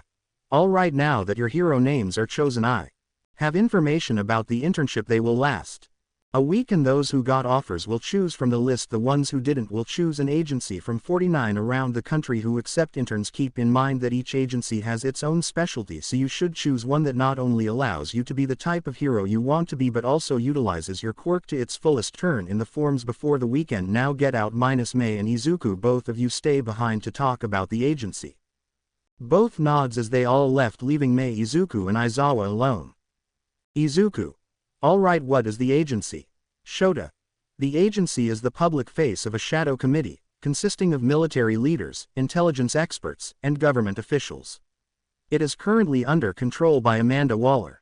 In order to capture the pact, that's all I know for some reason Amanda Waller has interest in both of you all I ask is that you're both careful Amanda is not to be messed with not even Nezu can touch her.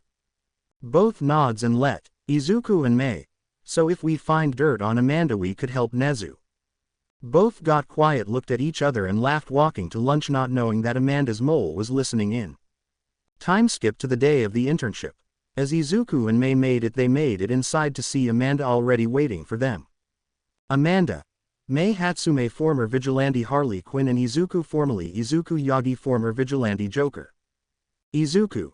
You must be Amanda you seem to know about us yet we know nothing about you. Amanda. Let's keep it that way follow me. The three start walking to the elevator getting inside. Izuku. So Uncle Shota said we piqued your interest any reason why? Amanda. That is a need-to-know basis. Amanda said as she put a mask on it confused Izuku and May until the elevator was filled with a sleeping gas knocking them both out. Meanwhile with Torino third person. We see him in his agency doing paperwork when the door rang Torino walked to the door and opened it. Torino. Yes can I help you? Yes I am the 10th holder Nana Shimura told me to find you so you can train me. Torino. Also that where they went better than that disgusting brat Katsuki. Tell me about it he's my classmate I have to see him every day. Torino. I am starting to like you already brat what's your name? Oh. O.R. Right sorry hi my name is. Back with Izuku and May laughing face Izuku Pav. I groan in pain as I try to get up but I can't I am tied to a chair I look around and see I am in a dark room with the only light illuminating right under me. Well look who woke up. I looked around and frowned seeing where that name came from. Izuku. Where the hell is May? Amanda. Worry about yourself right now. Your test to join the agency starts now. Izuku. And what makes you think I want to join your piece of shit organization? Amanda. Simple. I am not giving you a choice in the matter. I feel someone grab me by my hair, lifting my head and injecting me with a syringe on my neck. Izuku. What did you just do? Amanda. I injected you with a microbomb powerful enough to explode your head if you go against my orders now. Izuku. You're bluffing. Amanda. Bring out the test subject. The door opened and a scared woman was dragged inside by two men in suits with no emotions on their faces. Woman. No please, I am sorry. Please, I have a family. Amanda pressed a button and. Izuku. No, Amanda. Believe me now. Izuku. You monster. Amanda. Call me whatever you want. Will you follow my commands? Amanda thumb was hovering on the button as I greeted my teeth. Izuku. Yes, I'll follow your plan. Amanda. Wonderful, let him go then clean up this mess. One of the men cuts the rope that was holding me. Amanda. Now follow me and we can begin the test. Izuku. What is this test? You're gonna make me kill someone. Amanda. No, I already know you can do that. I just want to test your abilities. We made it to a gym where there was a man already waiting for us. Bane. Is this the boy? Amanda. Yes Bane, good luck. That's all Amanda said as she went to the corner in a chair and sat down. I looked at this Bane character as he took a gun syringe and uses it at his neck. His body started getting bigger and bigger as his vein turned a toxic green. Third person. Both started circling waiting for an opening. Finally Izuku lunged forward only to jump to the side before getting in Bane's range. Bane didn't lose the hit and with a quick spin kicked Izuku, only to be deflected. Izuku tried to capitalize on the opening but Bane followed his failed kick with another. Izuku caught the kick in between his arms and tried to break it to no use. Bane punched Izuku straight on the face, sending him flying on the floor with broken nose. Bane. Is that all you got? K deception, what a disappointment. Bane started running towards Izuku, the floor trembling a little as Izuku got up just in time to hit Bane straight in the jaw, sending Bane back a few inches. Bane grabbed Izuku's head, lifting him up to the air. He started putting pressure on Izuku's head as Izuku started kicking over and over Bane's head, making it bleed. Izuku got lucky and one kick made it to Bane's eye, making Bane throw Izuku to a wall, breaking the wall. Now Bane was pissed. He came running towards Izuku, unmoving body. Once got close enough, Izuku got up faster than Bane expected and impaled Bane's gut with a piece of metal pole that was broken. When Izuku was thrown to the wall, Bane falls on the floor groaning. Gee Izuku. H. Jehehehe. I thought I told you already, it's a big problem for me if you get yourself killed. Gee Izuku got on top of Bane and started hitting over and over on the face. Bane face getting more bloody by each punch. Some of Bane's tooth started falling on the ground. Gee Izuku was gonna keep going until Izuku punched himself. Izuku. Disappear. Izuku keep punching himself. Gee Izuku. Let go. Izuku. I don't need you, stop interfering. Gee Izuku. You're the one who's interfering. Don't you get it? I was about to kill him. You will win if you leave it to me. Izuku slammed his head to the wall. Gee Izuku. You fool, damn you. Izuku sighs and slumps to the ground. He sees Bane got up, looking at Izuku intently. Bane. Why did you stop that thing? Izuku. This is my fight, not his. If he kills you, there's no honor in that. Bane. You win. Bane shrank down to his original size. Bane. You earned my respect, little man. Be careful not to betray it. Izuku smiles. Bane grabs Izuku. Bane. Amanda, I am taking him to the medical ward. Amanda. Fine, once you both get healed up we start training. Bane nods and leaves with Izuku. Flashback. Amanda. Give a farmer a seed and he'll create food. Give a musician a melody and he'll create music. Give the soldier an enemy and he'll create nothing. He only destroys, kills. I wonder if God watches the events that unfurl when men take up arms against men, and I am afraid that when I die God will care about the things I've done, but I think I am more afraid that he won't, that he'll sit there picking his nails, barely able to summon the energy to judge me, because what then? What if bad men aren't judged fairly? People tell me to fear hell, but there comes a point where you've done such awful things that you have to wonder if the devil will welcome you as a friend when you arrive. The truth is I don't believe in anything anymore, don't you agree? 6. Then why are we doing this? What does it matter? Amanda takes out a cigarette and starts smoking. Amanda. We do it so others can live out their lives in a blissful ignorance than the harsh reality to protect the world. You need to sell your soul. Are you willing to do that? Yes. Amanda. Then your first mission starts now. I need you to be a mole. 4. Present. Time skip a week. During the week with the agency, Izuku spends most of his time fighting with Bane while Mei spends time with their scientist Victor Freeze. They barely have time to see each other, and when they do they're too tired to do anything but sleep on the same bed. We see our two couple in Amanda Waller's office with Amanda facing the window. Amanda. All right, you've trained enough. It's time for your mission. Izuku. And what is this mission? Amanda. A laptop. Izuku. What? Amanda. I am sending you two to the abandoned part of the city, and there you will go to a lab and retrieve a laptop. After that, burn everything to the ground. Izuku. What's in the laptop? Amanda. That's on a needs-to-know basis, and you don't need to know. Open the laptop and you know the consequences. Amanda's hand hovering on the bomb button. Izuku eyes harden. Izuku. Fine. Mei. I am gonna get my babies to make this mission easier. Izuku. I'll wait for you in the car. They both left the office and went their separate ways. Amanda picks up the phone and calls the mole. Amanda. It's me. After the mission, make sure you leave no witnesses. Consider it done. Time skip. We see Izuku driving while Mei is on the passenger seat. Neither said anything, both just looking at the road. Izuku. We'll get through this. We'll find a way to disarm the bombs. Mei. I know we will. Doesn't make this any better. Izuku sighs and holds Mei's hand. Izuku. I'll find a way out. Mei said nothing, just rested her head in Izuku's shoulder until they made it to the location. They got out and starts walking. Hey guys. Both Izuku and Mei look behind them. Izuku scowled at who it was. Denki. What a surprise finding you here. What are you guys doing? Izuku. Our internship. We're on a mission now. Buzz off. Denki. Aw, come on, don't be like that. I can help. Izuku. Go fu. Mei. Yeah, that would be great. Izuku gave Mei a look that if it could would kill, until Mei got closer to Izuku and whispers. Mei. We can use him as a bullet shield. 4. Izuku smirked. Izuku. Fine, you can help, come on. The three students started walking with Izuku and Mei in front and Denki behind them until they made it to the location. Mei. This is the place. Denki, stand guard while we look for the item we need. Denki. You got it, boss. No one is getting past me. Izuku. Not unless they have a electric quirk. Izuku walked inside, ignoring Denki scowling at him as Mei soon followed. Mei. Might want to watch your tongue, Joker baby. Who knows, he could be the mole. Izuku. If he is, I can take him. I am not scared of a sniffling coward like him. Now let's split up so we can find the laptop faster. Mei.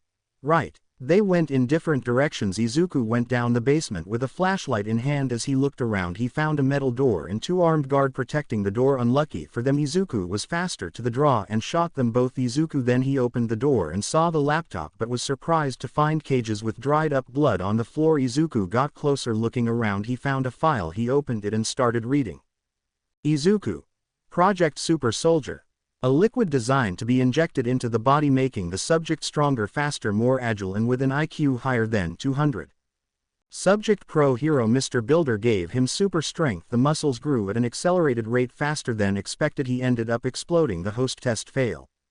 Subject Pro Hero Angel gave her the ability to fly. The bones became hollow and couldn't uphold the pressure of the body. Once she landed on the ground, her bones turned to dust. Test fail. Subject Pro Hero Meteor Star gave her the ability to shoot fire from her mouth and hands. The fire burned her inside until she turned to dust. Test failed. Subject Pro Hero Raven gave the power of telekinesis. Ended up with severe schizophrenia, hearing demons, currently in a mental hospital under surveillance. Subject is a danger to herself, having cut her own tongue since the voices told her to do it. Test failed. Subject M. Waller, child of Amanda Waller, gave super intelligence. Current location of subject unknown. Test incomplete. Izuku. Jesus. M. Waller is my only chance on getting dirt on Amanda. I need to show this to Mei. Izuku took the laptop and documents and started running until he found me. Mei. Did you get the laptop? Izuku. Izuku. I did, but there was something else. Mei. What are you talking about? Izuku. It's May. It's what? Izuku. It was a document, I read it. Do you have any idea what Amanda is doing here? May. Hand it over, let me read it. Izuku gives it to May and May read it while Izuku started walking to the door. Izuku. This is what we've been looking for, we just need to send this to Nezu and. Bang. Izuku blood runs cold, he touched his gut to feel a liquid in there, he raised his hand and saw blood, he looked back at who shot him and sees May with a gun on her hand and a smile on her face. May Waller. Sorry, who din? As Izuku fell on the floor, May walked outside and smiles at Denki. May. Hey Denki, me and Puddin got what we needed, you can go now, thanks so much for the help. Denki. No problem, May, glad to help, anything to prove to Izuku I am not a coward. Denki left running and May walked inside only to find Izuku not in his spot. May's side. May. Izuku, come on, let's not do this. Lei starts walking around. May. Come on Puddin, let's not play games. May is following a trail of blood on the floor.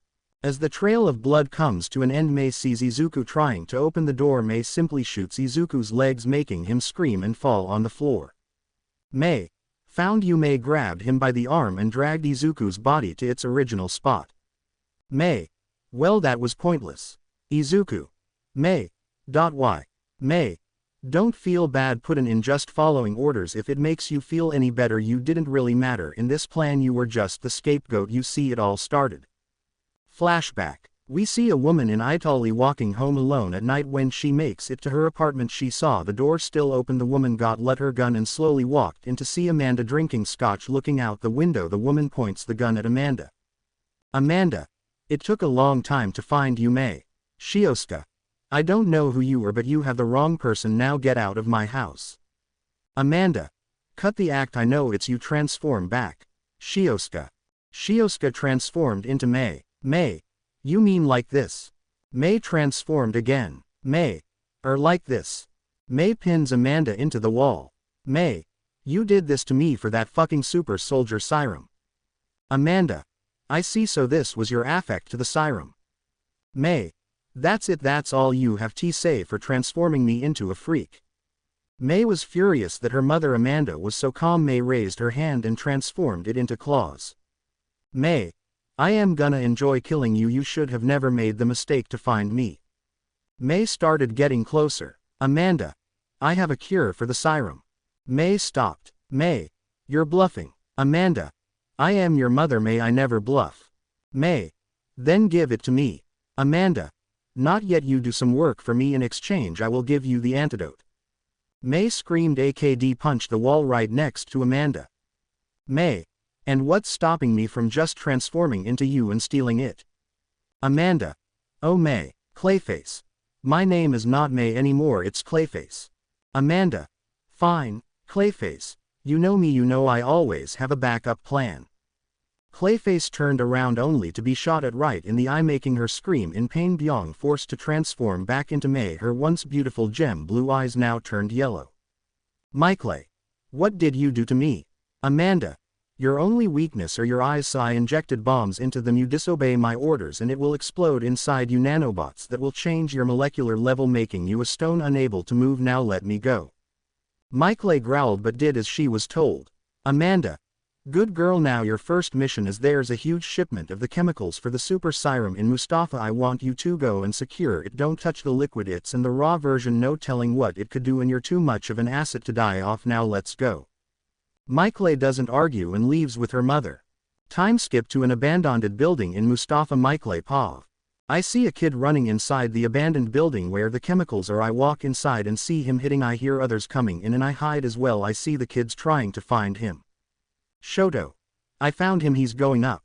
I hear the dual hair kid yell as they follow the green hair boy until he gets cornered. The green hair boy looked down and there was the pool of old dangerous chemicals. The boy looked in front of him and saw the rest of the kids all activating their quirks. They all combined their quirks and fired straight at the green hair boy, which makes the railing break and me fall.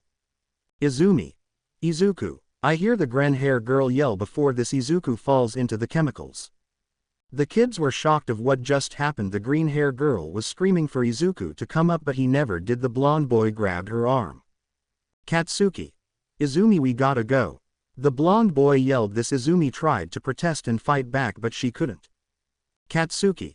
We gotta go now before someone comes.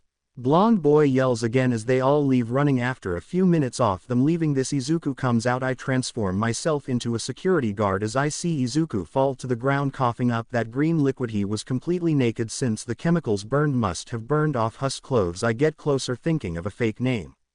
Mike Schmidt. Is someone there? I said as I looked at the Izuku in fake shock. Mike Schmidt. Oh my god, are you okay? I say in a tone of fake concern. Mike Schmidt. Come on, let's get you some clothes. I said as I took Izuku to my office and gave him some black jeans and a white hoodie, all the while wondering what these chemicals will do to him apart from turning his skin white. Mike Schmidt. That should hold you up. Now let me call 911 so they can find your parents. I said as I went on the phone. I glanced at Izuku and saw him start trembling. I saw it in his eyes. Something snapped. Izuku looked at his left and saw a knife I used for my sandwich. Phone. Hello 911, what is your emergency? Izuku quickly grabbed the knife and stabbed me in the back. I fake screamed in pain and tried to do something. Izuku kept stabbing him and started laughing. Phone. Hello, sir, what's going on? Izuku finished stabbing me and started trembling before giggling. Izuku. H. Hey. Ha ha hey hey, ha ha ha. M. Ha ha ha. Ha ha ha ha ha ha ha ha ha ha ha ha ha ha ha ha ha. This kid started laughing like a maniac. His body and new clothes covered in my blood. Izuku looked at the mirror and sees his new body. His skin was white as snow. His once fluffy green hair is gone, now as long a black. Izuku. H. Hey, why so serious? Izuku said, looking at his own reflection before putting the knife on his mouth. Izuku. H. Ha ha ha, let's put a smile on that face, ha ha ha ha. Izuku laughed as he cuts a smile on his face, tears streaming down his face, only his tears were black.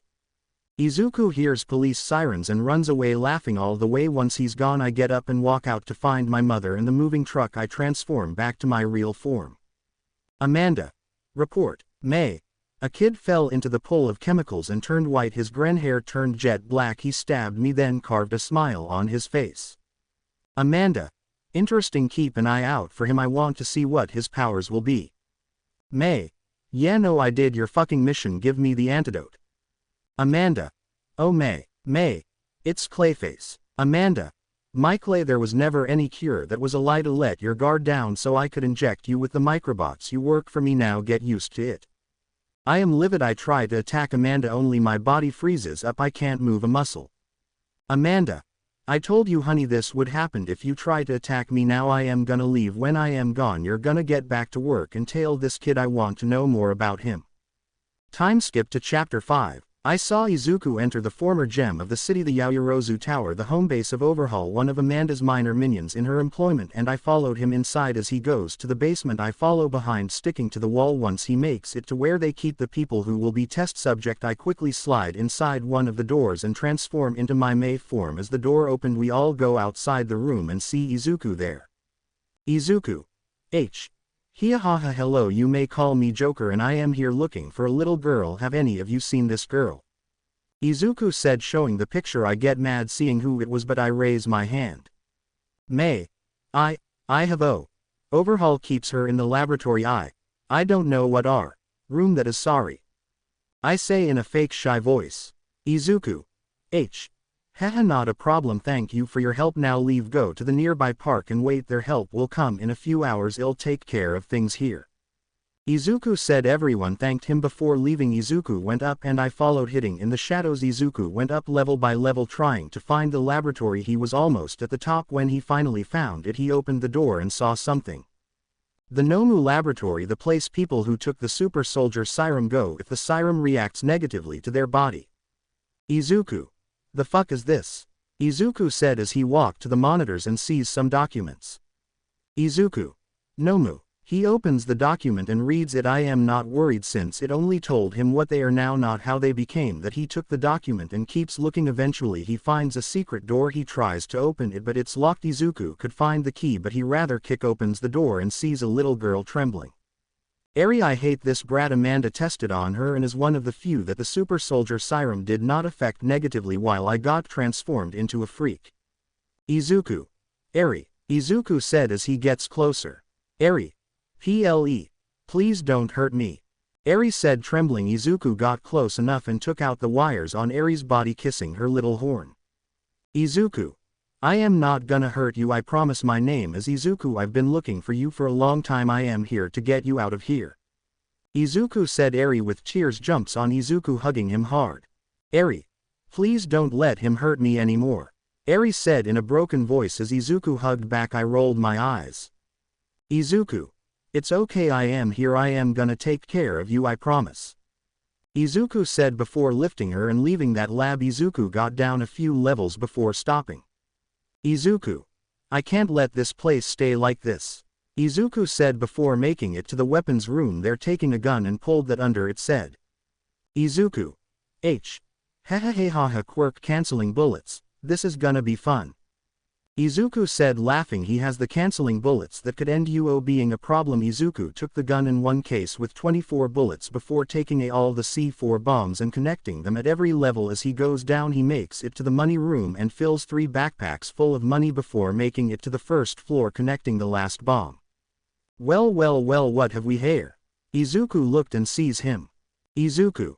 Overhaul. Izuku said as he puts Eri and the money on the ground. I look at Overhaul with disdain. He's nothing more than a pawn in Amanda's game, and he thinks he's more important than he really is. Overhaul. I don't know who you think you are, but I am gonna be nice and let you escape. Leave the girl and the money. Overhaul said. Izuku just laugh. Izuku. Ha ha ha ha, and if I don't? Izuku said as Overhaul points a gun at him. Overhaul. I don't have time for this. Overhaul said before shooting Izuku. If he had a quirk it would work, but since he fell in the chemicals, whatever power he got would be immune to any form of canceling. Overhaul. I just shot you with a quick canceling bullet. You have no power to defend yourself. Now leave, you're wearing my patient. Overhaul said, getting mad. Izuku cracked his neck. Izuku. Eri, sweetheart, go hide behind the door. Izuku said. Eri, scared, did as she was told. Overhaul tried to use his quirk in the ground, but it did nothing. He was shocked. He looked up and saw that Izuku has shot him with the same quirk canceling bullets. Izuku. Now about me leaving. Izuku said as he cracks his knuckles. Overhaul. What's your name, kid? I wanna know the name of the person who has the ball to challenge me before I kill him. Overhaul said as he takes his tie and jacket. Izuku. You can call me Joker. Izuku said as both getting close to the other. And that happened. Izuku is a my Cosmo and Overhaul is Adam Dudley. After the fight I see Izuku breathing hard as he lets go of Overhaul. Overhaul drops on the ground, passed out. Izuku. Izuku. Tisk, damn, this is gonna hurt for a long time. Hey ha ha ha ha ha ha ha. Izuku said, laughing at the pain to himself as Eri comes out. Eri. Izuku. Eri said, looking at him. Izuku looked at Eri before smiling and kneeling down. Izuku. That bad man won't hurt you anymore. Eri, let's go. Izuku said, smiling as Eri ran to him, hugging, crying. Eri uses her power she got from the serum to heal Izuku. Izuku smiled as he gets up, holding Eri and the money before walking away. With me following, we went to the park and see everyone waiting with the news team getting interviewed of what happened to them all. The news team saw Izuku and points the camera to him. Reporter. Mr. Joker, you saved all this. People tell me, are you not scared of Overhaul finding you? The news reporter said. Everyone was shocked. Izuku said nothing and just gave Eri Joker a button. Izuku. Eri, sweetheart, press this button. Eri does and the whole building blows up. That's not good. The bitch I call a mother will be pissed that this happened. Izuku. Not really. Overhaul was in that building. He's dead. No one said anything. Then the people Izuku saved started clapping, cheering for him. Izuku laughed and smiles before giving everyone a share of the money. Reporter. Mr. Joker, I need to remind you that we are live and the heroes are no doubt in their way. Any last words before you leave? The reporter said as Izuku looked into the camera. Izuku.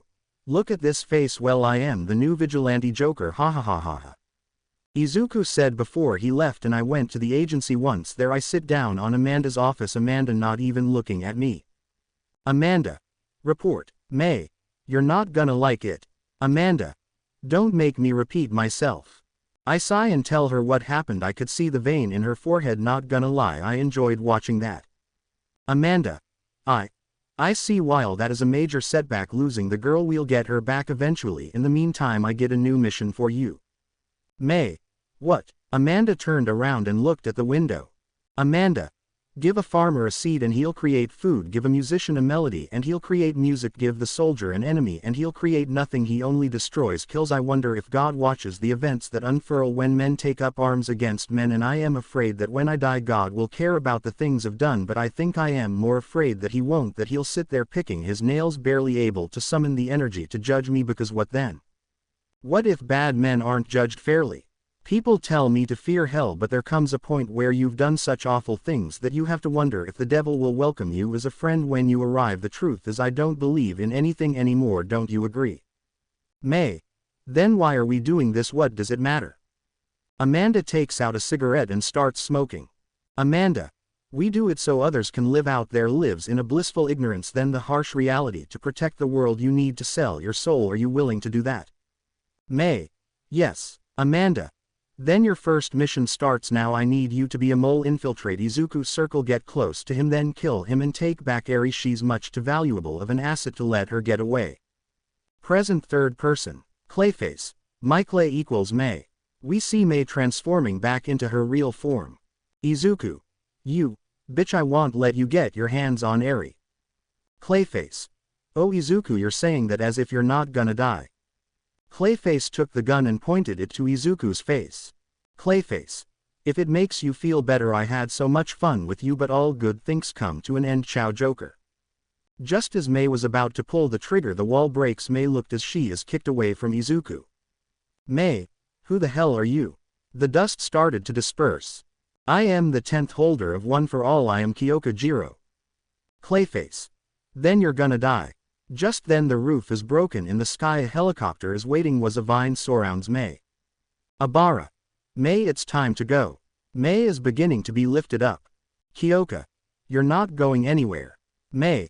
Oh but I am. You can either stop me or stay with Izuku, your choice. Kiyoka growled as she ran towards Izuku, sitting down, putting his head on her knees as May disappeared into the sky. Kiyoka starts putting pressure on the gunshot. Kiyoka. Don't worry Izuku, help is coming soon. Izuku coughs up blood, tears in his eyes. Kiyoka.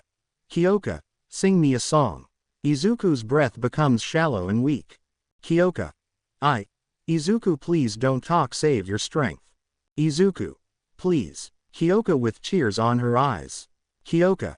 The other night, dear, as I lay sleeping, I dreamed I held you in my arms. But when I awoke, dear, I was mistaken. So I hung my head and I cried. Kiyoka choking up, feeling Izuku getting colder. Kiyoka. You are my sunshine, my only sunshine. You make me happy when skies are gray. You'll never know, dear, how much I love you. Please don't take my sunshine away.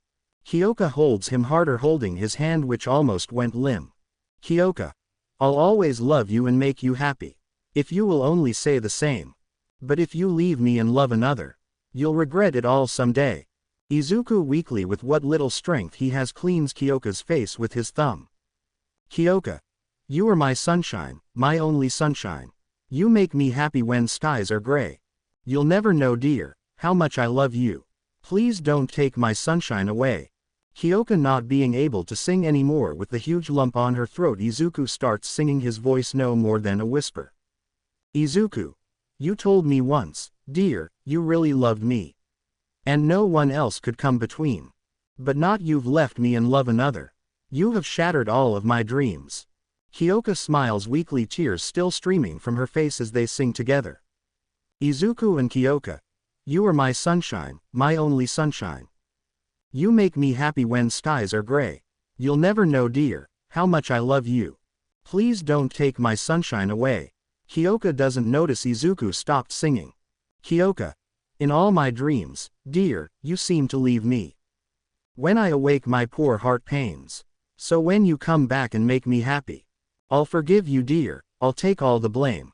Izuku closes his eyes softly. Kiyoka. You are my sunshine, my only sunshine. You make me happy when skies are gray. You'll never know, dear, how much I love you. Please don't take my sunshine away. Izuku breathing stopped as his eyes were closed with a smile on his face as Kiyoka cried for him. Izuku paw first person. I wake up breathing heavily, feeling a cold sweat falling down my forehead as I hear a knock on the door. Inko. Izuku honey wake up, breakfast is ready. Izuku. What the hell? I look around and see is my old room but different, it's actually decorated with all the stuff I love. I quickly get up and go to my bathroom. I start throwing water on my face. As I lift my head I look into the mirror and scream, making me fall on the floor. I hear footsteps coming fast, to the door slamming open. I see my father, Toshinori Yagi. Toshi. Izuku my boy, are you okay? Izuku. Don't come any closer. I am so confused and scared. Why am I in my old house? Why are my former parents here? Why am I back to normal? No white skin, no pure black hair, no carved smile. I start hyperventilating as Toshinori gets closer. Toshinori. Calm down son, you're having a panic attack here, just breath into this bag. Toshinori quickly gave me a bag that I took and started breathing in and out over and over for 5 minutes. With Toshinori not leaving my side, rubbing my back. Toshinori. There you go, you're calming down. I am gonna head downstairs, come quick before Izumi eats your breakfast. Toshi chuckled before leaving. Trembling I get up and I look again at the mirror, touching my cheek, not having a cut smile it used to. I slowly start making my way down to here talking. I freeze for a minute before I continue downstairs, where I see Toshinori, Inko and Izumi there. They all look at me and I freeze again, scared. Inko quickly came to me. I stumble back a bit. Inko. Izuku, there you are, your dad told me what happened, are you okay? Izuku. I am fine, I don't know what's going on. Where's Eri? Izumi. Who's Eri? I scowl. Izuku. My daughter, where is she?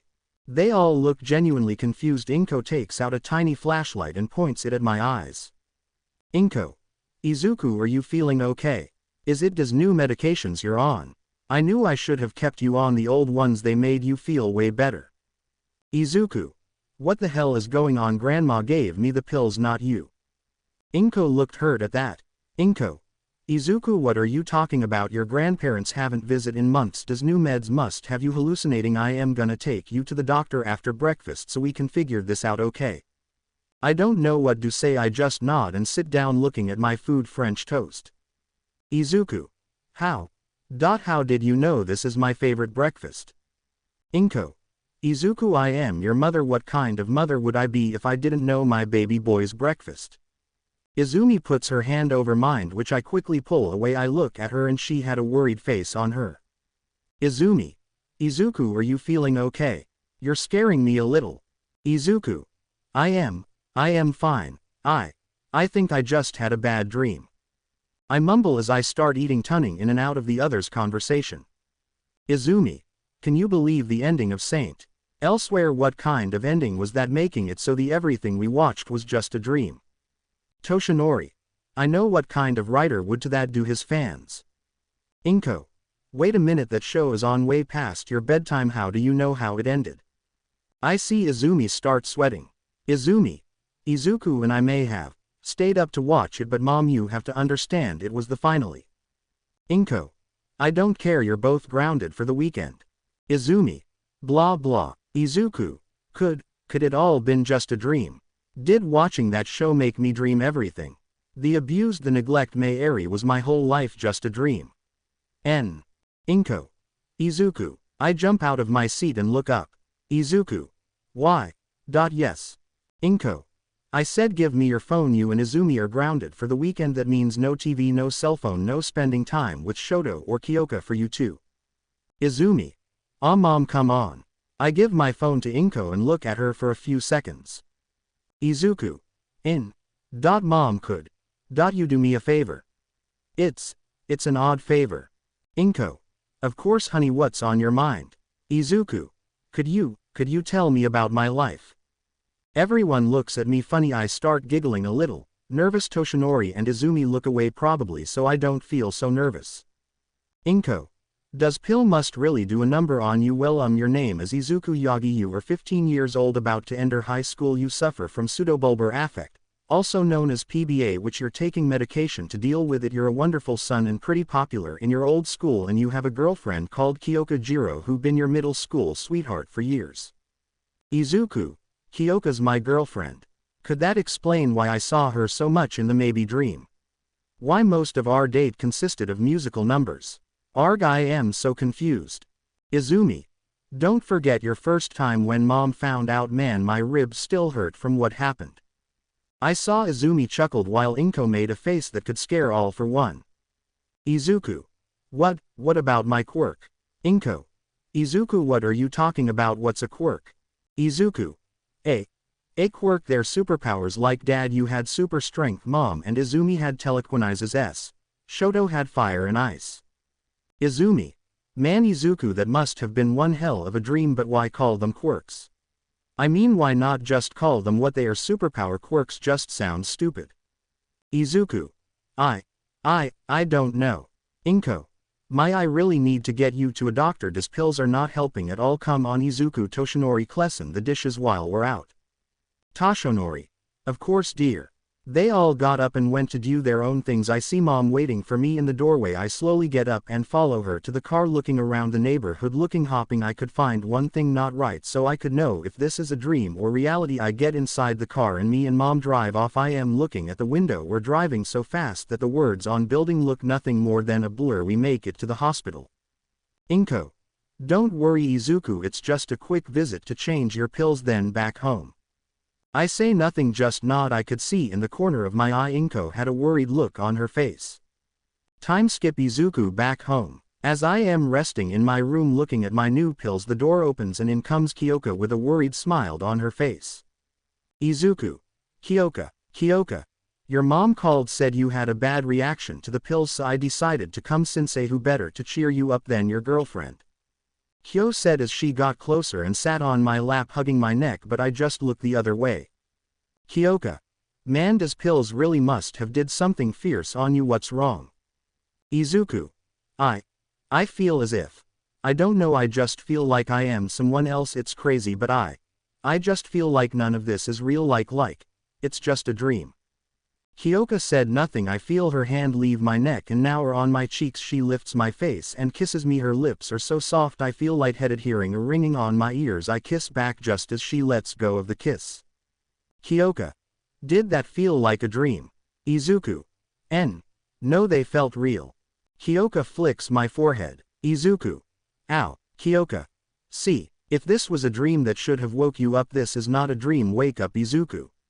This is real. I am real. You are real. Our love is real. Remember how we first started dating? Flashback, third person. We see Kiyoka alone walking to her locker. She opens it and saw a letter. Kiyoka. Kiyoka took it and read it. Letter. Dear Kiyoka Jiro, you may never read this letter. In fact, I am sure of it since I am throwing it in the trash. Kiyoka. That would explain why it's all crumbled up. Kiyoka mumbled to herself as she kept reading. Letter. I just wanted to get this out my chest. I have a crush on you. You always manage to make me smile, genuinely smile, whenever I see you working on a new song or hearing that laugh, that beautiful laugh that's better than my horrible one. It makes me smile. That's how it started, a laugh, a cute laugh. I heard it once, and after that the more I got to know you, the more I fell for you. Whenever I remember what we went through, the year, the moments that involved you, it gives me butterfly in the stomach when I hear this amazing girl singing her heart out. It makes my heart skip a beat. Oh, I am rambling, aren't I? Sorry about that. Apparently you can also ramble on writing, hehe, but one thing that hurts me is knowing I could never be with you, cause you deserve so much more than someone like me. So I put on a fake smile and keep going. If I can only have you as a friend, I can live with that. I am not brave enough to ask you for more, but know that you are my world. Kiyoka. Kiyoka starts chuckling softly with a small blush on her face and with soft eyes rereading the letter. Kiyoka. That dumbass, when I get my hands on him. Present. Izuku. Pav. Izuku. How could I forget? You took K from class, slammed me against the wall, pushing the letter in my chest, then smashing your lips with mine. I say, feeling the blush on my face. I see Kiyoka with the same blush. Kiyoka. Exactly, how could something like that be a dream? Izuku, wake up please, your family is worried about you. Izuku. Why? Yeah, you're right, I am sorry, Kyo. I say as I take one pill. Izuku. See, feeling better already. Speaking of that day, how did you know it was me? Kiyoka. Easy, the letter was written so awkwardly that was a dead giveaway. The hee and also talking about laughter. I know how much something like a laugh matters to you. Kiyoka and me kept talking, having a light conversation, calming me more. We end up cuddling in my bed. As I start closing my eyes, I hear Kiyoka mumbling my name. I am walking alone back home. Kiyoka had band practice, Izumi had class, presidential work, etc. Yo Izuku. I turned around and saw my friend. Izuku. Oh Tokiyami, hey, actually I am glad you're here. I need someone to talk to. Tokiyami. Of course my friend, but let's go somewhere much darker, this sun is killing me. I chuckled. Izuku. You say that about everything that's not dark. Tokiyami. Because it's true. Izuku. Too bad your birthday is just one day off of Halloween. Tokiyami made a dramatic stance, holding his heart. Tokiyami. Don't remind me, I am still mad at my mother, she couldn't hold it in for one more day. We both laugh and walked in a goth cafe. Izuku. I'll order for us, what do you want? Tokiyami. Something as dark and bitter as my soul. I nod. Tokiyami took his seat. I paid and came back, giving Tokiyami a glass of just milk. Tokiyami glared at me, snickering, trying to hold in my laughter. I sat down and we stayed having light conversation for a while. Tokiyami. Alright Izuku, so what did you want to talk to me about? My smile gets smaller and sigh. Izuku. I don't know it. It's the pills, they're making me feel different like. Tokiyami. Remember your exercises. Izuku. Yeah, I know to wake up, but this is different. I just feel like I am losing my mind, that's what.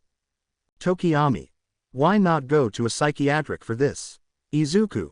I just can't. I need someone I could trust, and you've been my friend as long as I can remember. My problem is, I feel like I am living someone else's life. I don't know anything about me anymore.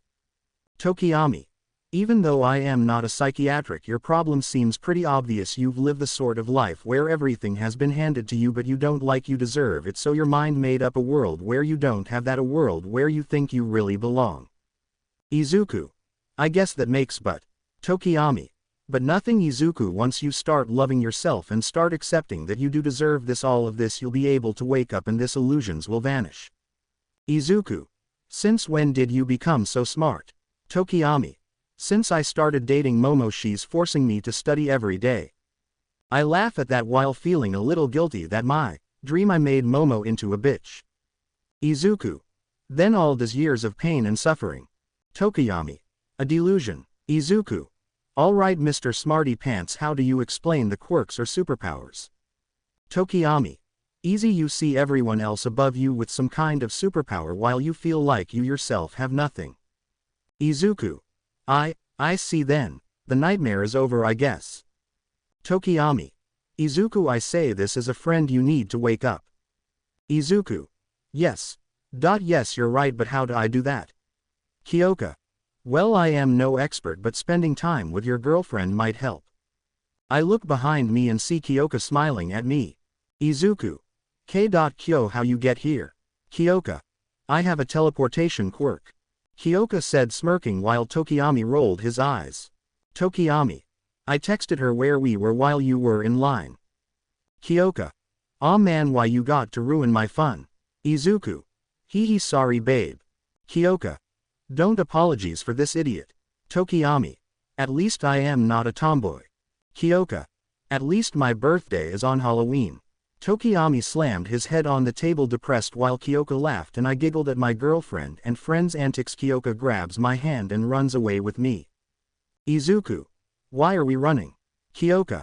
I ordered a bag full of cookies first and an expensive cup of coffee. Izuku. But why are we running? Kiyoka. I told the barista Tokiyami will pay. Me and Kiyoka laughs at that. We stopped running once we made it to the park, then we just walked eating cookies until we sat down underneath a tree, my back on the bark of the tree while Kiyoka's back was on my chest while Kiyoka talked about band practice. Kiyoka. And after that I just came for you. Izuku. And made Tokiyami pay for our cookies. Kiyoka. And make Tokiyami pay for our cookies, yes. I don't know if you'll be able to hear this, Izuku. Izuku. What are you talking about? Kiyoka. It's just I made this song and it's so embarrassing to sing it, I don't know if I want to do it. Izuku. Please sing it for me. Kiyoka. Alright. Kiyoka took out her guitar. Kiyoka. I made this song for you. Kiyoka. Breathe deep, breathe clear. Know that I'm here, know that I'm here, waitin'. Stay strong, stay gold. You don't have to fear. You don't have to fear. Waitin'. I'll see you soon. I'll see you soon. How could a heart like yours ever love a heart like mine? How could I live before? How could I have been so blind? You opened up my eyes. You opened up my eyes. Sleep sound, sleep tight. Here in my mind. Here in my mind. Waitin'. Come close, my dear. You don't have to fear. You don't have to fear. Waitin'. I'll see you soon. I'll see you soon. How could a heart like yours ever love a heart like mine? How could I live before? How could I have been so blind? You opened up my eyes. You opened up my eyes. Hold fast, hope. All your love is all I've ever known. Hold fast, hope. All your love is all I've ever known. Hold fast, hope. All your love is all I've ever known. Hold fast, hope. All your love is all I've ever known. How could a heart like yours ever love a heart like mine? How could I live before? How could I have been so blind? You opened up my eyes. You opened up my eyes. You opened up my eyes. You opened up my eyes. Breathe deep, breathe clear. Know that I am here. Know that I'm here. Waitin'. Stay strong, stay gold. You don't have to fear. You don't have to fear. Waitin'. I say nothing, I just pull Kiyoka close to me and kiss her deeply. I am actually finally happy. A very early date. It's been a few days since that date with Kiyoka, and now she asked Izuku on another date, only this one was going to be a very special date for their anniversary, and Kiyoka promised to out-romance the one Izuku made for theirs last year. Izuku Pav. I knew I took my time getting ready, but I admittedly felt rather silly being ready for a late dinner date at 4 in the afternoon. Inko. Oh, Izuku. My mom said, sitting on a couch and admiring me as she paced around the living room in a suit and tie. Inko. You really do look wonderful. Izuku. Thank you, Mom. I said, pausing her pacing long enough. Izuku.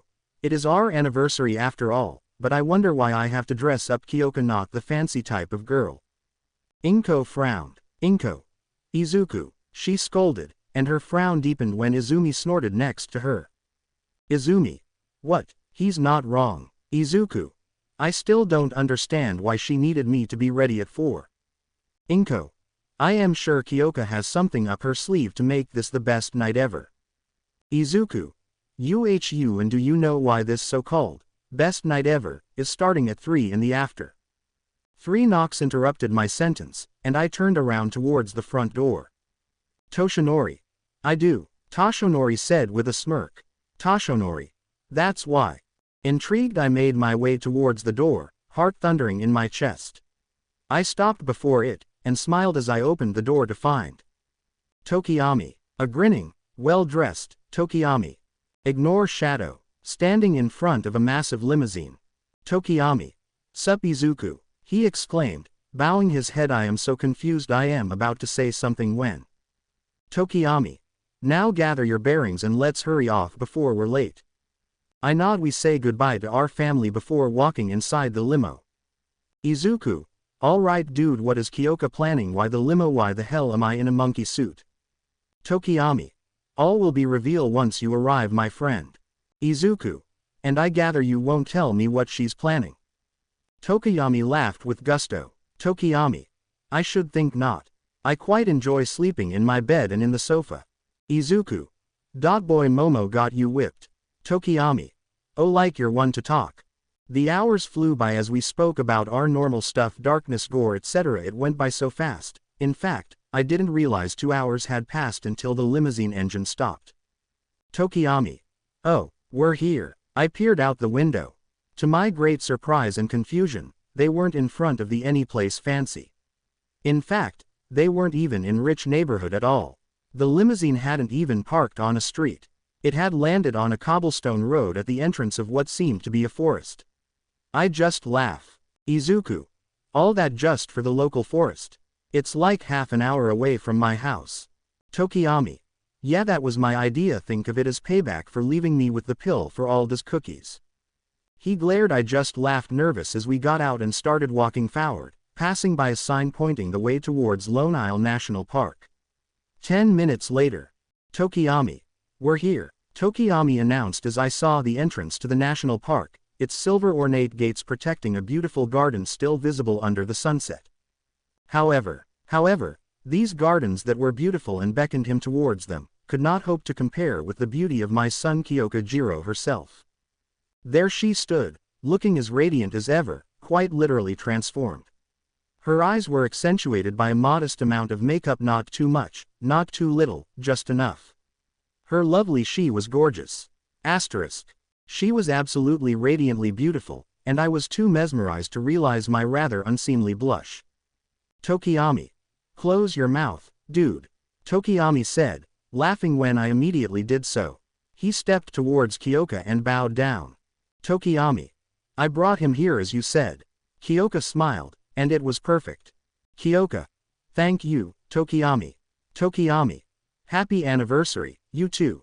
It wasn't until Tokiyami left out of sight we were well and truly alone that Kiyoka spoke up with a grin. Kiyoka. Hello Izuku. Izuku. Alright. Enough blushing like a little kid. I am not about to be outcharmed by Kyoka Jiro. With a clearing of my throat, I grinned back. Izuku. Kiyoka. I exclaimed, looking straight at Kiyoka. Izuku. Don't you look. Almost immediately I looked away, a really quite unwanted blush spreading over my cheeks, but I can see Kyoka's smirk a mile away. Kiyoka. What did you say? Kiyoka innocently asked, probably trying not to sound as smug as she probably looked, damn her. Kiyoka. Don't I look what, Izuku? Izuku. Very pretty. That was all I managed to squeak, ashamed by my complete transformation into a flustered schoolboy faced with his crush. Kiyoka. Is that why you can't even look at me? Asked Kiyoka, and her laughter was beautiful, and wonderful, and unfair, making me weak in the knee and even more so when she added. Kiyoka. You look handsome. I just start laughing blushing. Kiyoka laughs with me as she holds my hand. Izuku. So what's next? I looked back at her and she fluttered her eyelashes. Kiyoka. A romantic stroll down the park. After you, my handsome man. We start walking a stone path guided visitors through a labyrinth of beautiful flowers of all shapes and colors, each and every one tinted with the pink hue emanating from the dozens of pink paper lanterns floating around by rope.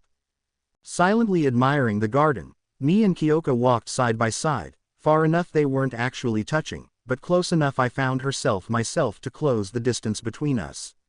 Her hand swung behind mine, itching to intertwine with mine, which she did. Izuku nodded. Kiyoka looking deeply at the lake. Izuku. A bit for your thoughts, princess. She sighed and rested her head on my shoulder, allowing herself a comfortable moment with him. Kiyoka. Nothing, just enjoying the moment. The sun had already set and the moon had risen instead, bathing the gardens and the two of us in its soft light. It was a perfect, romantic moment shared. Izuku. Now then, I exclaimed, moving forward into the garden, Kiyoka's head sliding off my shoulder. Izuku. What do you have planned next? First, more of this moonlit stroll. I trailed off, my ears twitching at the distant faint sound of music. I looked over her shoulder at Kiyoka, who had an exited look on her face. Izuku. A dance, perhaps. Kiyoka simply smiled, gesturing her forward with her finger. A rush of excitement. I walked further ahead until the path led her not towards a different section of the garden, but a lake. Waiting right in the middle of Lone Isle National Park was Lake DeLorme, a glistening lake reflecting the beautiful starry night sky. Furthermore, floating on this lake were dozens and dozens of lit candles inside of hand-carved wooden boats.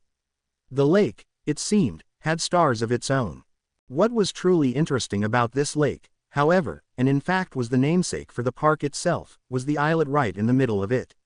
A cozy little secluded spot upon which I could see somebody had set a dinner table, a small buffet, and an old-time gramophone that filled the park with gentle music.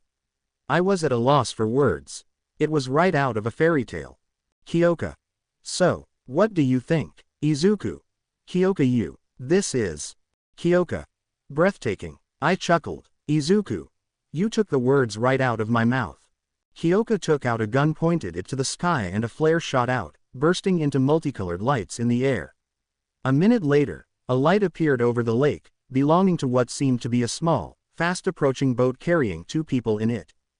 When it finally came to a stop before them, I was treated to the sight of a familiar waiter and waitress, both dressed in stunning suits. Kirishima. Hello, bros. Greeted Kirishima with his signature smile, leaning off the side of the boat. He gestured towards the boat. Bakugo. Your golden love boat awaits. Bakugo said it was obviously force. I wonder what Kiyoka had to do to get him to do this. Kiyoka frowned but had a scary smile on her face. Kiyoka. Are what? Kirishima. Bakubro. Kirishima exclaimed.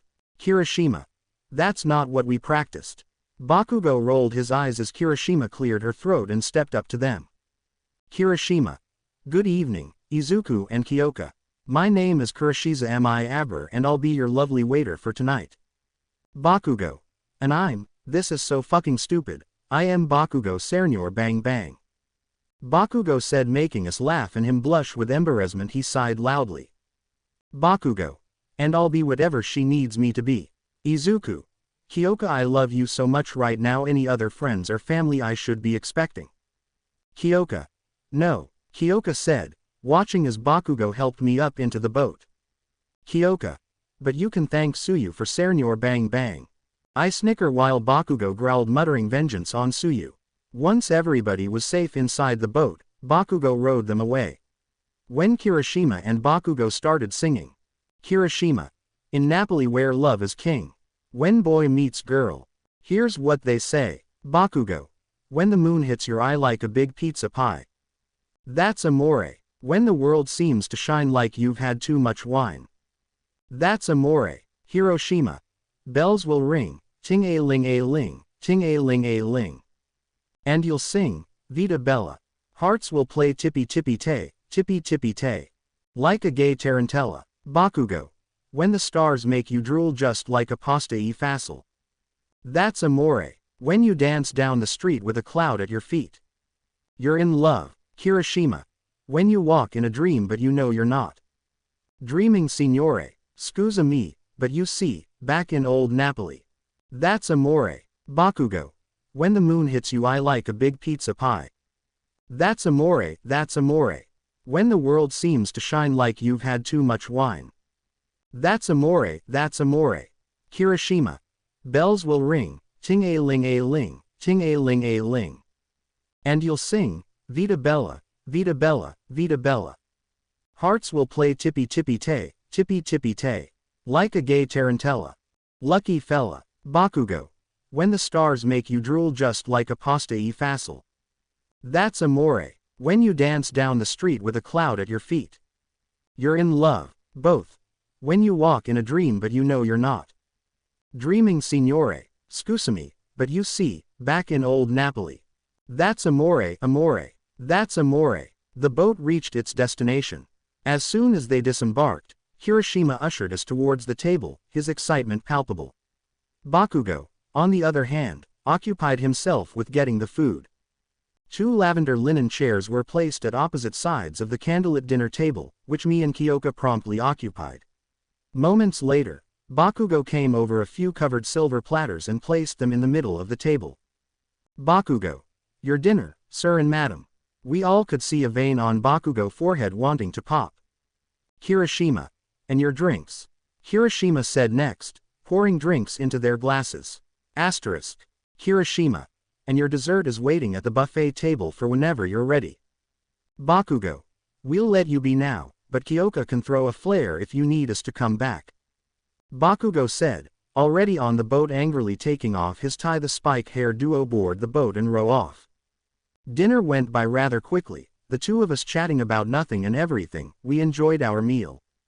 Saffron-infused risotto was the first course, a slightly spicy meal to complement it. There were some bowls on the side that held crackers and plentiful servings of foie gras and other expensive mixes, most of these quickly disappearing as they talked about their friends, Kiyoka's band meetings next month, and Izuku plans for painting. It wasn't until nearly the end of the dinner that we indulged in the guiltiest of Kiyoka's pleasures, steaming hot, salted fries dripping with truffled garlic aioli. Izuku. I hope you're leaving some room for dessert, love. I teased, watching as Kiyoka deposited yet another handful of fries into her mouth. Kiyoka. I am. Kiyoka said, wiping her mouth with a napkin. Kiyoka. That was the last one. She took another handful, making me raise an eyebrow. Kiyoka. Shut up, Kiyoka said, laughing. I laughed, endeared. Well, it was our anniversary, and who was I to resist making my beloved happy? Asterisk. Izuku. Shall we start with the dessert? Kiyoka. Before that, here. Kiyoka gave Izuku a present. Kiyoka. Happy anniversary, Izu baby. Izuku smiled and gasped, opening it. It was an old book I wanted for my collection. I stand up. Kiyoka stands up with me as I open the book, but then my heart sinks to my stomach. I couldn't read it. Kiyoka. What's the matter? I say nothing. I get closer to Kiyoka and hug her hard, hitting my face in her neck. I feel a lump on my throat, but I ignore it. Izuku. Kiyoka, when we became a couple, it was the happiest day of my life. When I saw your beautiful face, when I heard your amazing laughter, when I felt your lips on mine, I never wanted to stop kissing you. I remember every kiss, every date, every time you were there for me or I was there for you. But Kyo. Tears start coming out my face. Izuku. Oh God, help me. I don't think you're real. I don't think any of this is real. Kiyoka. Don't say that, Izuku, please, you're scaring me. It's just the pills, you forgot to take them. Kiyoka said, hugging me back. I can hear her start to cry. Izuku. No, I don't want to scare you, Kiyoka. You are everything I ever wanted in a girlfriend. This is everything I ever wanted in a life. But I have people waiting for me out there. And I have to go now. I gave one last long passionate kiss to Kiyoka, both of us crying before I let her go, give her a quick kiss on her forehead, and started running away, ignoring the cries of my name. Kiyoka was screaming. I don't know for how long I ran, but eventually I made it to the abandoned factory where it all started. The doors were closed, so I break a window and jump inside. I run up to the rail where I fell. Izuku. Here I am. I've been waiting for you. You did this to me. Out of the shadow out comes a figure in a black coat. You're not well, Izuku. You need professional help. Izuku. Liar, you know what's going on. This is a dream, and you're the one responsible. A dream? Why do you think that? Izuku. I suspected it from the start. I knew I was right when I tried to read a book. These pills, they were. You were making me eat were to hide it from me. And what would that be? Izuku. Reading is a function of the right side of the brain, while dream come from the left side. It's impossible to read something in a dream. Granted, that's true. How is it my fault? Izuku. I can't explain it, but you're the key to this. I knew you'd be here, the place where I became Joker. Now take off that cloak. Starts laughing and takes off his mask to reveal. Izuku. Ghost me. Gee. Congratulations are in order, I suppose, and you're right, this is a dream, a very special dream. Izuku. What are you talking about? Gee. After you got shot, you lost a lot of blood. You're in a coma right now. Whether you stay in a coma or not, it's all up to you. Izuku. What do you mean? Gee. I created an ideal world just for you. Izuku. Then make this stop, bring me back. Izuku pushes G to the floor. G. I am crying. You don't like the fantasy world I created for you. Izuku. It's not real. G. Are you the dreamer or merely part of someone's dream? Haha, that was just the question someone asked Alice in Through the Looking. Izuku. This isn't some fucking storybook. Gee. Ah, but it is. It's a beautiful story. You have love, friends, a family, all you ever wanted, your own private wonderland. All you need to do is. G pulls out a bottle of pills. G. Take the pill. Izuku slaps the pills out of G's hand, angry with tears running down his face. Izuku. No, I won't live a lie no matter how attractive you make it. G. Why not? Why live a life of pain and misery? Why not stay here where you'll never be hurt, where you'll be happy? What is a lie? What is the truth? Does it matter if it's a lie if in the end you're happy? Izuku. Because a lie is a lie no matter if it's make you happy. I rather live in the ugly truth than an ugly lie. G. Well, too bad. I am not gonna let you leave. There is no escape. Izuku. You think so, huh? G. What are you? Before G could finish, Izuku jumped into the pool of chemicals.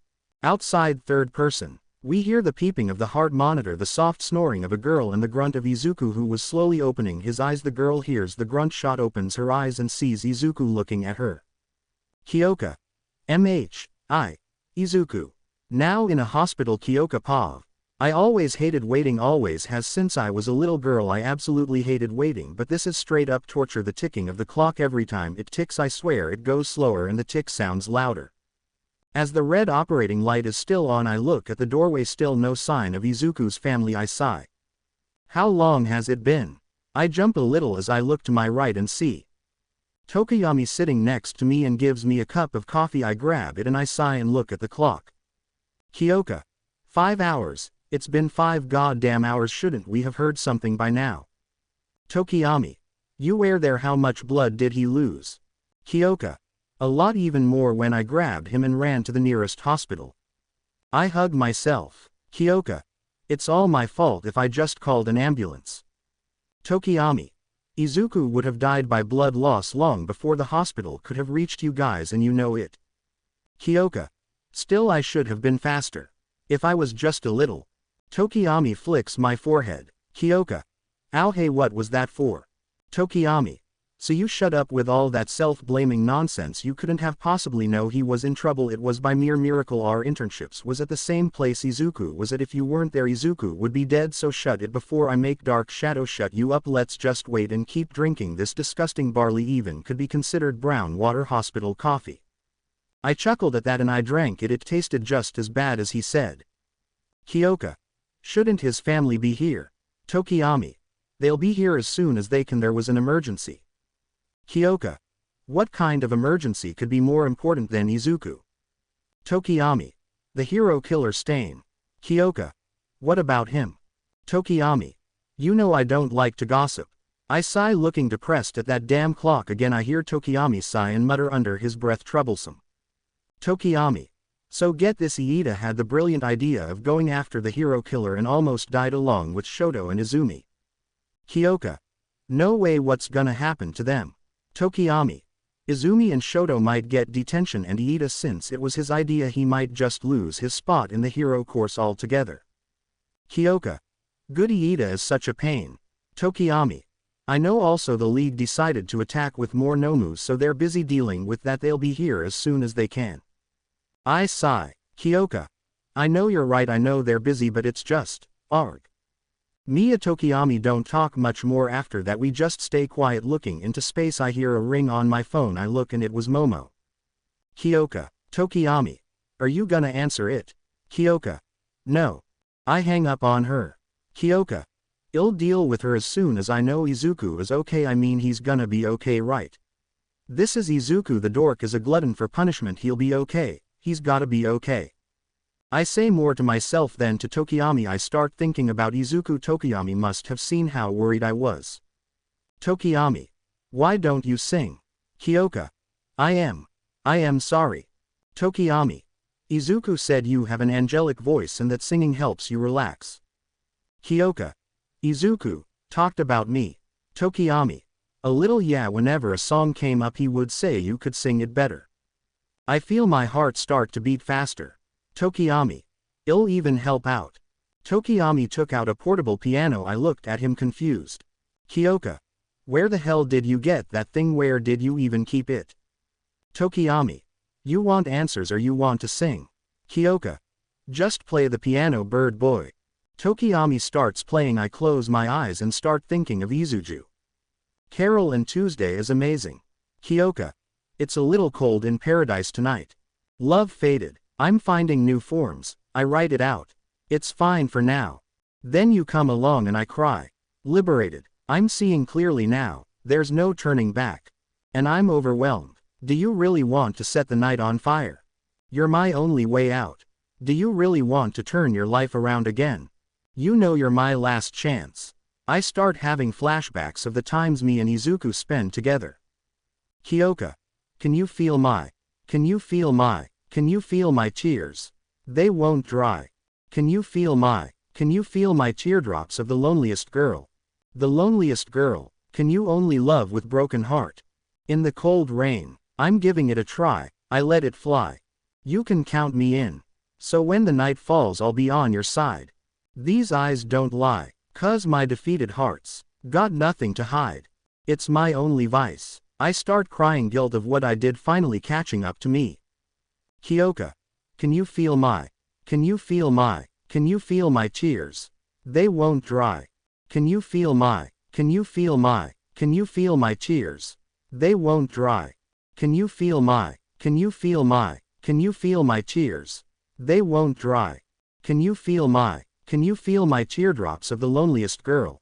The loneliest girl. I dried them up as my voice becomes quieter. Kiyoka. Keep it close to your heart. And it won't go. Keep it close. And then you'll start to grow. I slowly open my eyes. I look at the operation light and it finally turned off. Kiyoka Pav. Coma does words the doctor said still repeating itself in my head as I look at the door where Izuku's room is. His family made it hours ago. I still don't know how to feel about it. Flashback. I see Izuku's family running inside as soon as the light turned off. Chio. Where is Izuku? Nurse. Ma'am, you need to calm down. Chio. Don't you tell me to calm down. Do you know who I am? Torino gets in front of Chio. Torino. Honey, calm down. Torino looked at the nurse. Torino. We're Izuku's family member. Can you tell me where his room is? Nurse. He still doesn't have a room. Emmy. He what? Shota. Emmy, calm down. Emmy. Don't you tell me to calm down. My nephew is on the hospital. Nurse. A gem. As I was saying, Izuku still doesn't have a room because he just now finished surgery. Wait with his friends while the doctor. Nezu. Friends. They all look at us. I start to get nervous since I don't know if they know my history with Izuku, but with the glare Miss Aizawa is giving me, I think it's safe to say they do. They get closer. My mouth. Kiyoka. Oh God, I suddenly feels dry. Palms are sweaty, knees weak, arms are heavy. There's vomit on his sweater already. Mom's spaghetti. He's nervous, but on the surface he looks calm and ready. Nezu. Hello children, can you please tell us what happened? I take a deep breath and explain it. I expect them to not believe me or to at the very least look shocked, but no, they look normal like. Asterisk. Kiyoka. No. Nezu. Is something the matter? Kiyoka. You knew. Torino. What are you talking about, kid? Kiyoka. You knew May was working for Waller. They stay quiet. I could see the guilt on their face. I can feel my blood start to boil. Nana. Does bastards knew and let my grandson get shot kill them?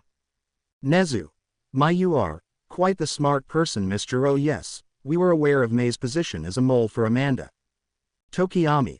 But if you knew May was a rat, why didn't you kick her out or keep her away from Izuku? Nezu. Simple. Amanda was playing checkers while I was playing chess, for you see. Flashback. In the flashback a few hours ago, we see Nezu walking into Amanda's Waller agency, making it to the reception. Rachel. Can I help you with something? Nezu. I came here to see Miss Waller. I have vital information she simply must know. Rachel. I am sorry, but Miss Waller is very busy. You must make an. Amanda. It's all right, Rachel. Nezu looked at the elevator and there she was. Amanda. Can I help you with something, rat? Nezu. Why yes, you can. Mind if we talk in your office? I mean, you always come to my office without permission. I at least has the decency to ask. Amanda. Fine, but make it quick. I have a meeting in a few minutes. Nezu. Oh, this won't take long, I assure you. They both walk inside the elevator and make it to Waller's office where they sit down. Amanda. Now what's this information you got that's so important? Nezu. You know the old saying, never corner a wounded animal. He's got nothing left to lose, so he's even more dangerous. Amanda. Your point. Nezu. You've put me in a corner, Amanda, and made me do things that will haunt me for years to come. I know about May, or should I say Clayface. Nezu saw Amanda flinch and her face gets serious. Nezu. I wonder what the Hero Association would do to your agency if they found out about this experimentation. Amanda just smirks. Amanda. You think they don't know? Sorry to tell you, rat, but they approved of my experiments. Nezu. Oh, don't get me wrong, I know they did, but does the public? Amanda narrows her eyes. Nezu. Just imagine what would happen if I were to give this information to the public. I know you're not dumb. Part of my intelligence comes from you. We both know if this goes to the public they will let you out to dry and make you take all the blame. Amanda. Even if what you're saying it's true, you don't got the proof. Nezu just threw his phone at her. She took it and saw the picture on the screen. It was the super soldier experiment papers. Amanda. Okay, you got one thing against me, I still have a mountain against you, so I know you will do nothing with this. Nezu just smiled. Nezu. Oh Amanda, do you really think I would come all this way if you still had my secrets? Amanda frowned and quickly typed on her computer looking for her dirt on Nezu, but it was gone. Amanda. How? Nezu pointed to a necklace. Nezu. Lovely necklace, don't you agree? You see, Chio gave to May. It had a micro camera and a virus hidden inside the diamonds. The second May made it to the agency, the virus would take hold to the computer and erase everything you have had on me. Amanda. What do you want? Nezu. You stay the hell away from my family, my school, everything that has to do with me, or else this goes public or we clear. Amanda nodded through gritted teeth as Nezu got up and started to walk away. Nezu. I had such a lovely visit, really brought back nostalgia. See you around, mother. Back to the first flashback. Kiyoka. So you just used Izuku to erase all the more than likely illegal shit you've done. Kiyoka's voice was so cold and serious. Nezu. Regrettably, yes, I didn't like it but had no other choice, it was for the greater good. Kiyoka looked around and saw while they had guilty face they agreed with Nezu. Kiyoka. You guys are no better than the Yagas. I walk away, I make it to the alleyway of the hospital, then give a soft punch to the dumpster and another, then another, until I start punching so hard my hand starts to bleed. I am crying and screaming of guilt and frustration, but I ignore it as I activate one for all, electricity coursing through my body as I destroy the dumpster, breathing heavily, falling to my knees crying. Flashback over. After that, Tokoyami found me and took me back to get my hand fix. I look at my now bandaged arm and then at the door. Tokoyami. Ready, Kiyoka. As I'll ever be. I take some deep breaths as I ready myself to see Izuku. Now, I open the door and the first thing I see is Izuku in the bed. It broke my heart a little seeing Izuku like that. I look at his family inside the room and my eyes instantly become cold. Nana. Tell this mother. I hear what Nana wants me to say to them. Kiyoka. Nana Shimura want you all to know she is disgusted by all of you. I look at Aizawa-sensei. Kiyoka. Not you. Sensei starts smiling, probably feeling better about himself. Kiyoka. Nana is disappointed in you and Inko. She is ashamed of calling you her kids and is wondering where she went wrong. Sensei looked down, his hair covering his eyes, obviously ashamed. Someone tugs my hand. I look down and I see little Eri. Eri. Are you one of Dad's friends? I kneel down to be at her level. Kiyoka. Yes, Eri, I am one of Izuku's friend. I hear Miss Joke snort. I give her a glare that basically said, try me, and she looked another way. I look back at Eri. Kiyoka. I am sure your daddy will wake up soon. I give her a small smile for reassurance. Eri nods, looking down, holding her hands in her dress. Eri. I don't know what's going on, no one is telling me anything, I just want Dad to wake up.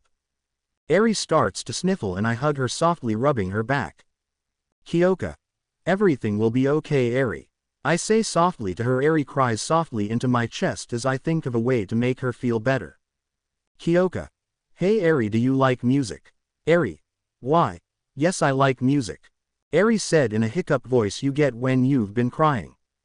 Kiyoka. Want me to sing you something? Eri nods. Tokoyami grabs his magic keyboard from God knows where and starts playing as I take for on a couch. I sit next to her and start softly singing. Kiyoka. Stranded in the city. That doesn't hold me down. Silencing my feelings. Streetlights blinking red. Again. I feel for resting her head on my thighs. Poor girl, she must be tired. Kiyoka. When the crashing noise of speeding cars floods my lonely heart, and the heavy rain flooding from my eyes, streetlights blinking red again. I start caressing Eri's hair softly. It's a message from the spirits. Whispering in the wind. Please lower down your crying. Keep the paper lantern lit. Keep it, oh, keep it, oh. I get closer to Eri and starts whispering the song into Eri's ear. The golden veil, the drops of dew, the tiny leaf, inside of you. It's okay. You are so strong. The broken pieces, still belong. Still belong. I lift my head as Dark Shadows comes out with a guitar from who knows where and starts playing. Oh, I lost my way. When you lost my love. Oh, I lost my way. When you stole my heart. Dark Shadow stops and all I hear is Tokoyami's piano and my voice. Late at night, I wander. On the streets alone. The air so still. Not a soul to be shown. I close my eyes and start imagining Izuku here with me. That's when I come alive. And feel like I'm back home. When I'm the only one. My shadow is unknown. Dark shadow plays the guitar again. Oh, I lost my way. When you lost my love. Oh, I lost my way. When you stole my heart. Oh, I lost my way. When you lost my love. Oh, I lost my way. When you stole my heart. I open my eyes and remember that Izuku is not here and I am. Asterisk. Kiyoka. All alone. Don't call me lonely. I'm strong on my own. Don't call me pretty. I look down and see Eri asleep. I smile softly as I sing the last verse. All alone. I found my way back. All alone. I learned to love me. I hear Tokoyami playing softer until he finished. No one said anything for a while until Chio breaks the silence. Chio. My, that was a lovely song, Kiyoka. Emmy. Chio is right. Izuku always said you could sing better than anyone. I chuckle softly looking at Izuku in his bed. Kiyoka. Yeah, that's Izuku for you, always exaggerating. Torino. He wasn't exaggerating, you sing quite well, you two-bird kid. Tokoyami. My name is Tokoyami and thanks. I mean, Izuku did teach me in Dark Shadow how to play some instrument. Kiyoka. Good to know the lessons I gave to Izuku went to good use. We all chuckled, but soon the light atmosphere was gone as my smile faded. Kiyoka. You should apologize to Izuku once he wakes up. Nezu. What for, we did what we had to do. Tokoyami. Doesn't make it right, not just him but everyone in our class for putting us in danger. Shota. Fine, Kiyoka. Tokoyami, for my part I want to apologize to both of you. Kiyoka. Why are you apologizing to us? The one you failed was Izuku, and in a part little Eri here, you should say sorry to Izuku when he wakes up. Tokoyami. The question now being, will he forgive you for betraying his trust? Emmy. You don't know what you're talking about. Izuku will forgive us, right? 1 week since last chapter. Kiyoka. Pav. 1 week. It's been one goddamn week and Izuku still not awake. I haven't been to school since then. All I do is write songs and go visit Izuku in the hospital. The first minute they let me inside his room, I just sit next to him and stare at him, waiting, hoping that the second I blink his eyes would open up, but he never does. The others. They come but not as often. When they do, it's short. I could see guilt in some of them, worry in others, and neutral in one fucking rat, except for one other, that being little Eri. She comes every day, sits next to me, and we wait. Sometimes she asks me for a song and she's too pure for me to say no, so I sing to her, mostly Disney songs, specifically Frozen. Scene change to Kiyoka in a cafe. I sigh, drinking a cup of coffee while Eri eats a big cookie in a cafe next to the hospital, waiting for the bird boy. Kiyoka. The boy wonder, the emo god. The doorbell rang and in came Tokoyami. He saw me and got closer. Kiyoka. Hey Robin, what's the news? Tokoyami. Well, the school is still closed, so you don't have to worry about punishments for not going. As for social life, Momo is looking for you and she is pissed. I take a sip of my coffee. Kiyoka. When is she not? Tokoyami. Fair point. What's you gonna do when she finds you? Kiyoka. I'll cross that bridge when I get there, Eri. Eri. Why? Yes. I smile at her. Kiyoka. Go to the register and order as much cookies as you want. I never seen someone's eye beam as bright as hers at that moment. She went and ordered a bunch of cookies. I smirked, thinking of something. Kiyoka. Stay there, I am gonna go pay. Tokoyami. Fine. Kiyoka got up and went to the cashier. Cashier. All right, that will be $100 cash or credit. Kiyoka. Oh, I am not paying. The boy with the bird head is. Cashier. Oh, all right. I grab Eri and make a run for it before Tokoyami saw me. Back to the hospital. Kiyoka. So did you have fun? Eri. I did. I like spending time with you, especially when you sing, and it was so much fun taking these cookies in. Eri just giggled. I smiled softly at her. Eri. And we made Tokoyami pay for our cookies. Kiyoka. And make Tokoyami pay for our cookies, yes. I sigh and look at Izuku with sad eyes. Kiyoka. I don't know if you'll be able to hear this, Izuku, but it's just I made this song and it's so embarrassing to sing it. I don't know if I want to do it. Eri. Please sing it. I am sure Daddy will like it. Kiyoka. All right. Kiyoka took out her guitar. Kiyoka. I made this song for you. Kiyoka. Breathe deep, breathe clear. Know that I'm here. Know that I'm here. Waitin'. Stay strong. Stay gold. You don't have to fear. You don't have to fear. Waitin'. I'll see you soon. I'll see you soon. How could a heart like yours ever love a heart like mine? How could I live before? How could I have been so blind? You opened up my eyes. You opened up my eyes. Sleep sound, sleep tight. Here in my mind. Here in my mind. Waitin'. Come close, my dear. You don't have to fear. You don't have to fear. Waitin'. I'll see you soon. I'll see you soon. How could a heart like yours ever love a heart like mine? How could I live before? How could I have been so blind? You opened up my eyes. You opened up my eyes. Hold fast, hope. All your love is all I've ever known. Hold fast, hope. All your love is all I've ever known. Hold fast, hope. All your love is all I've ever known. Hold fast, hope. All your love is all I've ever known. How could a heart like yours ever love a heart like mine? How could I live before? How could I have been so blind? You opened up my eyes. You opened up my eyes. You opened up my eyes. You opened up my eyes. Breathe deep, breathe clear. Know that I am here. Know that I'm here. Waitin'. Stay strong, stay gold.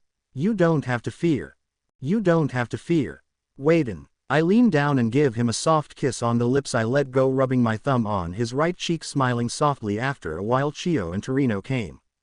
Torino. Eri, it's time to go. Eri. Chio. Eri, please don't make this hard. Come to grandma. Eri. You're not my grandma anymore and you're not my grandpa. Eri yelled. I could see the pain that brought them. Their eyes looked so broken I could practically hear their heartbreaks. I blush slightly as I feel Eri wrap her arms on my arm. Eri. I want to stay with new mama. I blush harder. Kiyoka. New mama. Kiyoka. Eri, please go with them. I promise we'll see each other tomorrow. As always, I'll even sing you a song even from. I shudder in fear and a little disgust. Kiyoka. I'll even sing you the Frozen soundtrack. Eri. You'll sing Let It Go. Kiyoka.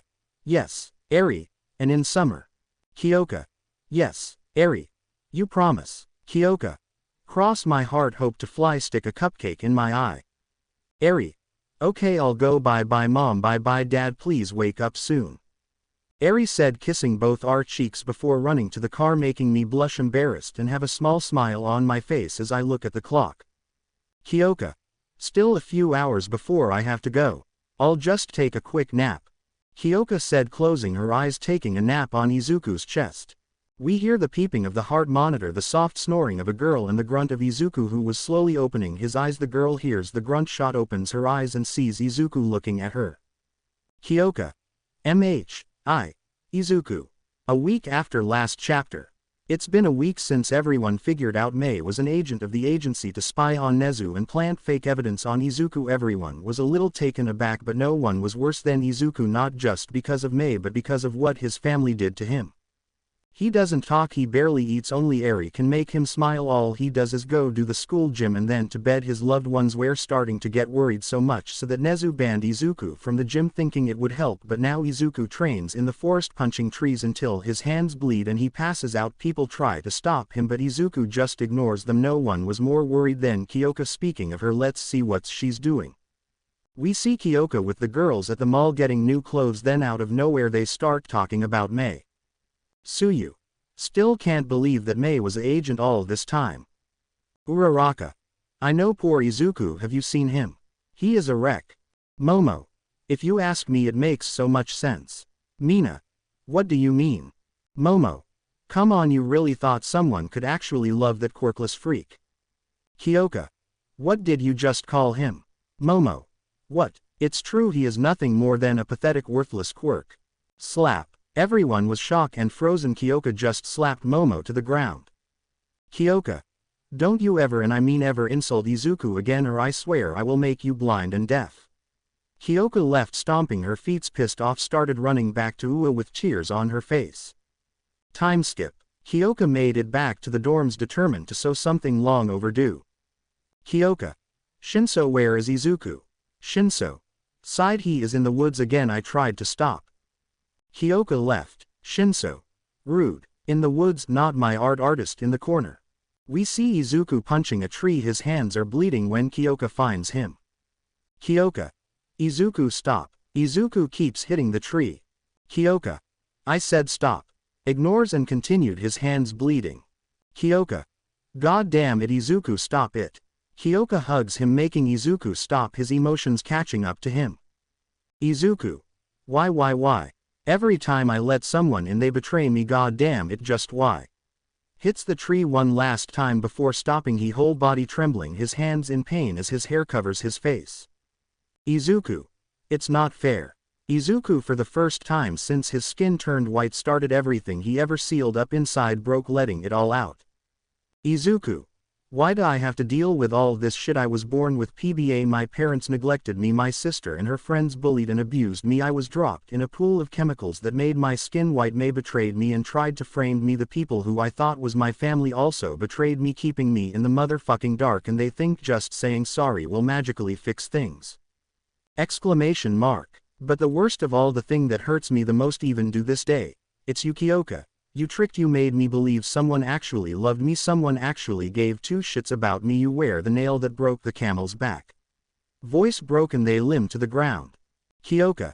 Izuku, I am sorry for lying to you, I am sorry for tricking you, I am sorry for not saying any of this sooner, I was scared, I am so sorry. Izuku, please stop, please let me help you again.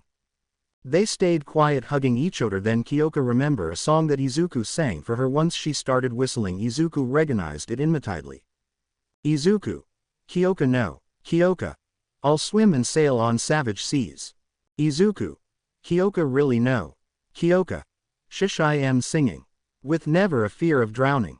And gladly ride the waves of life. If you would be beside me. Izuku rolled his eyes. Kyoka. No scorching sun nor freezing cold will stop me on my journey. If you will promise me your heart.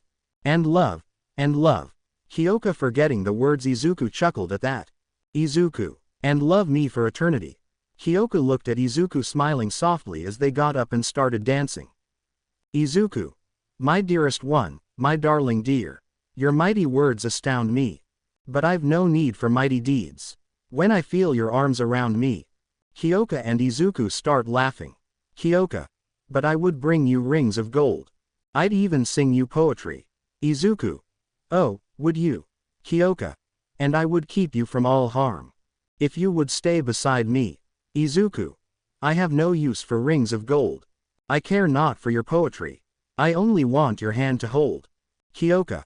I only want you near me. Izuku and Kyoka. To love and miss, to sweetly hold. For the dancing and the dreaming.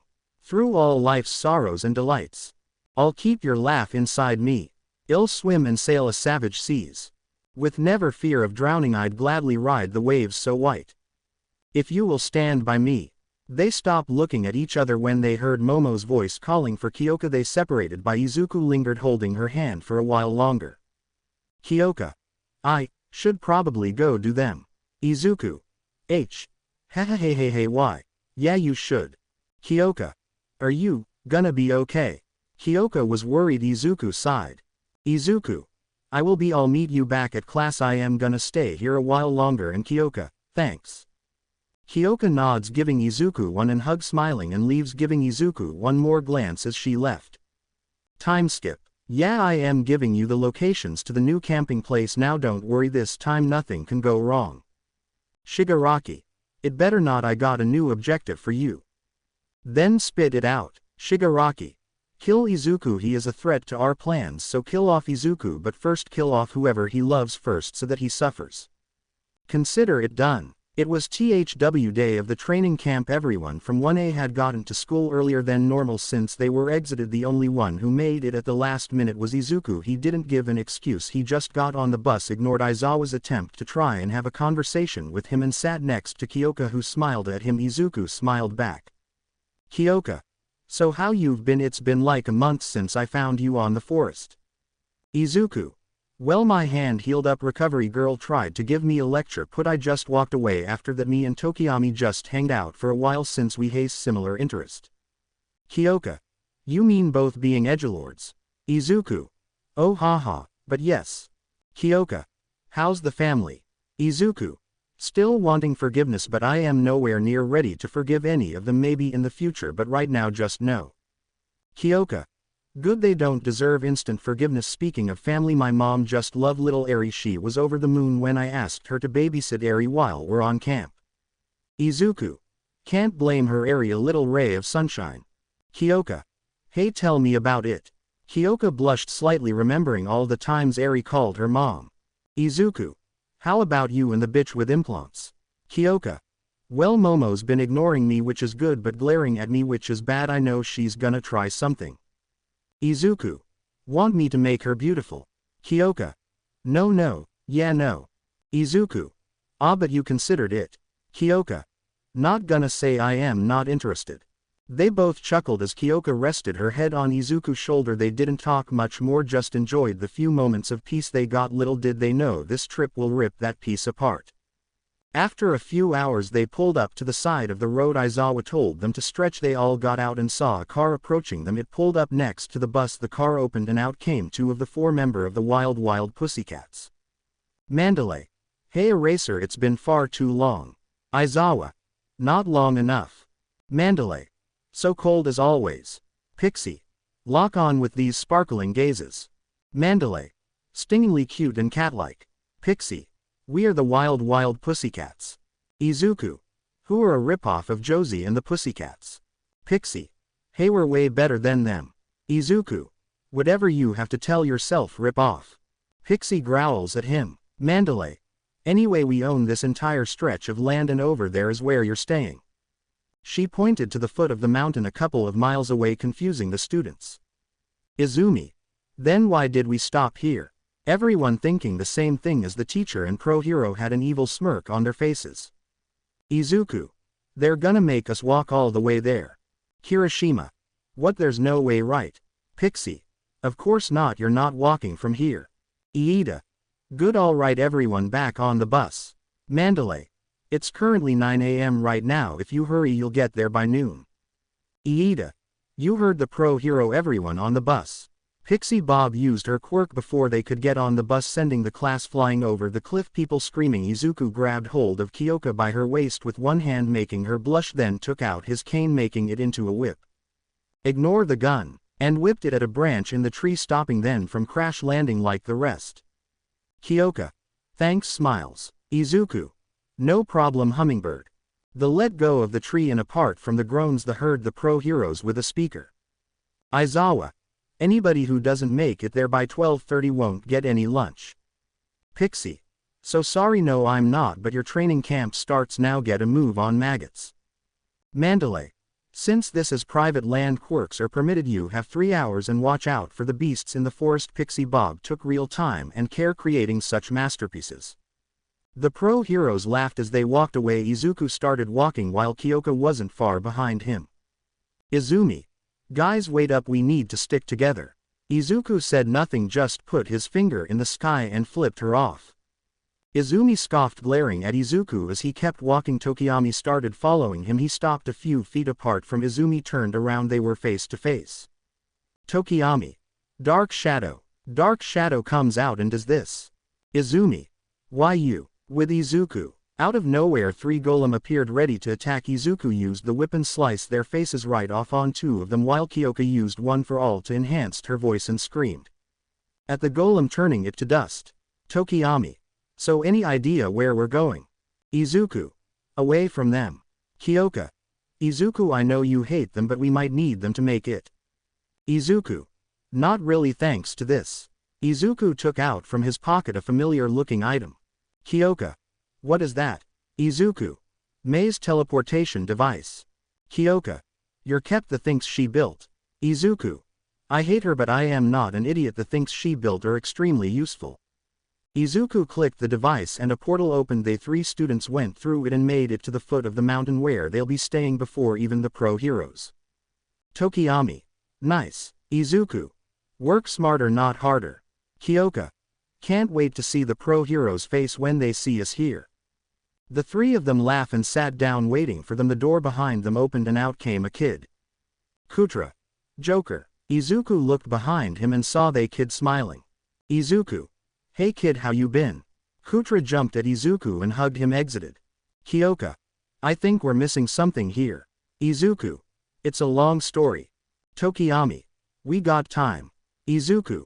Find this as the story of how I met Kutra. Izuku. Okay, this takes place after I got Eri but before I met Mei. Flashback. We see Izuku running in the night away from the pro-heroes. He just killed a killer that kills people of the LGBT. Izuku didn't like that, so he killed him and wrote in the walls in the blood of the killer, "Love is love." Pro-hero. Stop right there, villain. I looked behind me and saw the arrows after me. Woman equals Sakura, man equals Akira. The water Hosu arrows. Izuku. Villain. I stopped a murderer, homophobic bastard. I made the world a better place. Izuku said as he ran into a cave with the duo heroes not far behind him. Sakura. Who are you to decide who lives and who dies? Akira. That's for a jury of his peers to decide, not you. Izuku threw a smoke bomb and disappeared hiding in the shadows. Izuku. That bastard was rich and would just pay his way out of any trouble. He's done it before. You heroes think just because they go to jail then your job is done. Tell me what happens when he escapes, what happens if he is set free, or if they find him as an innocent in a court of law. Akira. That wouldn't have happened. You need to trust. Izuku just laughed. The echo of the cave made it sound like his laugh was everywhere. Izuku. Trust. Trust. Oh no, the only thing you can trust in this cruel world is yourself. I can't just trust that justice will win at the end. No, I have to bring justice. I have to be justice. I am the judge, jury and executioner of the villains and fake heroes. Sakura. You're a madman. Izuku. Yes, very much so, but madman that's needed to cleanse this sinful world. Present. Kiyoka. Sinful world. Izuku blushed, turning his cheek pink. Izuku. I was still finding what kind of vigilante I wanted to be. Shut up. Tokiyami. And I thought I was dramatic. Izuku. I hate you both. Izuku grumbled. Flashback. Before they could continue their back and forth, a grunting sound appeared at the shadow. They looked and out appeared, and it was the villain Muscular. Muscular. Well, what have we here? Two heroes and one vigilante. Akira. Muscular. You are under arrest for the murder of multiple people. Surrender. Before Akira could continue, Muscular gut punched him, sending him to a wall. Sakura. Honey. Sakura runs to him. Izuku. You really thought he was gonna just wait until you finished talking? Muscular. You're the Joker. Gotta say, love what you did to overhaul the bastard was such a pain. How about you join me into killing this heroes? Izuku jumped out of the shadow, hold a double-barrel shotgun. Izuku. I only kill villains like you. Muscular just laughed, activated his quirk. Muscular. You really think that puny gun will do anything to me? Muscular runs towards Izuku. Izuku. I don't know, stay still and find out. Izuku shoots the gun at his head and present. Aizawa. How the hell did you guys get here so fast? Izuku. First of all, rude, I was in the middle of a story. Second, none of your business how we made it here. Aizawa. It is our. Before Aizawa could continue, Kota got up and did this. Shota falls on the ground holding his family jewels in pain as Kota runs back to Izuku, who gave him a high five while Kiyoka and Tokiyami laughed. Izuku. Now where was I? Kiyoka. You were about to shoot Muscular. Izuku. Right. Flashback, and Sakura came at the last minute, pushing the shotgun up, missing Muscular, but a piece of shrapnel hit Muscular's eye. The cave started trembling as rocks started falling. I grabbed Sakura and jumped out of the way as I see Muscular escaping the cave as the entrance collapses, filling with rocks, blocking the exit. When the dust settles, Izuku turns on his phone flashlight. They heard someone screaming in pain. Sakura. Akira. Izuku and Sakura ran to the noise and saw Akira on the ground, passed out, both of his legs stuck under the huge rocks. Sakura. Oh my god, Aki. Sakura ran to her husband, trying in vain to lift the rocks. Izuku. That's not gonna help. Use your quirk, Sakura. I can. We need water to use our quirks. How about you? Can you help? Izuku. Quirkless. I know what we can do, but it's grim. Sakura. Will he live? Izuku. Yes, but he will most likely will have to retire. Sakura. Whatever it is, just do it, Izuku. Okay, first we're gonna need to make a fire. Izuku made a fire using his sweater as fuel and the powder of one of his bullets to ignite the sweater. Izuku. Thank God for cheap flammable clothes, Sakura. Now what? Izuku. Hold him down hard. What I'm about to do will hurt him like hell and he'll probably wake up and pass out from shock. Sakura nods and does as she's told as Izuku takes a machete from his back. Sakura. What? What are you gonna do? Izuku. Ever seen 127 hours? Present Kiyoka. You didn't? He did. They all turn around to see Akira in a wheelchair and his wife behind him. Kutra runs to then and sits on his father's lap. Izuku. Akira. Sakura. Good to see you again, Akira. Likewise, Joker. Glad to see you're in the hero side and not looking to cleanse this sinful world. Izuku blushed embarrassed. Izuku. A gem anyway. Flashback. Izuku got into position, lifted the machete up. Sakura closed her eyes, not wanting to see what's gonna happen. And Izuku swings down, chopping Akira legs off. Akira screams in pain, moving violently, trying to escape, but Sakura keeps him in place with tears in her eyes as Izuku chops faster to get it over with as fast as possible. The final chop was made and both of them dragged him to the fire. Izuku then put Akira limbs on the fire to close the wound so he won't die of blood loss. Akira screamed before passing out of the pain. Izuku took Akira legs, or what remained of them, out of the fire and let him rest. Izuku. When he wakes up, we're gonna need to find an exit. There's gotta be one deeper in the cave. Sakura just nods. Sakura. Why? Why are you helping us? You could just run away and find an exit by yourself. Izuku. I'm a vigilante, not a villain. You guys need help and I'm gonna help. Present. Sakura. After that we made it out of the cave and went our separate ways. Akira had to retire, but at least he's alive. Sakura kisses Akira cheek. Akira. That and I get to spend time with my son. Since I'll be honest, we haven't been the best parents, choosing our jobs before our son, but now our son comes first. Kota. They told me what Joker did. Ever since then he's been my hero for saving my dad. Izuku had sad eyes but still smiled at them, thinking how lucky Kota was to have parents. Hell, a family who understands that. Izuku feels someone hands above his own. He looks and saw Kiyoka giving him a soft smile. Izuku. I guess I have that too. I rest my head on Kiyoka's shoulder, waiting for the rest of the students. Izuku wake up and see his class looking at him dirty and pissed the hell off. Izuku. Man, you all look like shit. Bakugo was about to punch him. Izuku caught the punch, quickly got up and slammed his head with Bakugo, sending him back. Izuku. Any reason you were gonna hit me apart from you being a scumbag? Momo. Yeah, why didn't you take the rest of us with you? Izuku. Let's see Izumi, cause she's a bitch. You, my dear Momo, cause you're entitled little cunt. Shoto and Bakugo, cause I hate them both and their egos are too big for the portal. Kaminari, cause he's a coward. Even now he's trembling just because I said his name. The rest of you, cause you didn't ask. Tokiyami chuckled at their different reactions, the pissed off looks of Bakugo, Shoto and Momo, the scared look of Kamimari, the utter defeat of the rest of the class, and last but not least the sad face of Izumi. Yes, Tokiyami had a sick sense of humor and he loved it. Mina. Alright, we're all tired, let's just go to the hot springs. Kirishima. Hell yeah, that sounds like an awesome idea. Izuku. I'm good. Kirishima and Shinso grabbed his arms. Kirishima. Hell nah bro, you're coming with us. Shinso. If I have to suffer, so do you. And with that they all went to the hot spring, separating boys on one side, girls on the other. For the first time they boys could get a good look at all of Izuku's scars and white skin. Shoto wasn't looking cause he can't deal with the guilt. Bakugo cause he doesn't care. Izuku. Take a picture, it will last longer. Kirishima took a picture, making Izuku chuckle. They started having light conversation until Kaminari had to ruin it. Kaminari. My friends, are you all blind? Every girl in our class, maybe even the female pro heroes, are naked at this very moment. At the other side of this wall is paradise, the promised land just beyond our reach. Iida. Kaminari, stop before you do something stupid. Just get in here and stop ruining the good mood. Said a surprisingly relaxed Iida. Kaminari. I will not. Kaminari passed out. How you ask? They see a dart in his neck and Izuku with a straw. Izuku. That should keep the idiot asleep until tomorrow. Now, as I was saying, Kirishima, Goku could totally kick Superman ass. Kirishima. You must be crazy, the Man of Steel can beat Goku in one punch. Izuku. If Alfred Batman flicking Butler can beat Superman, Goku can totally beat him.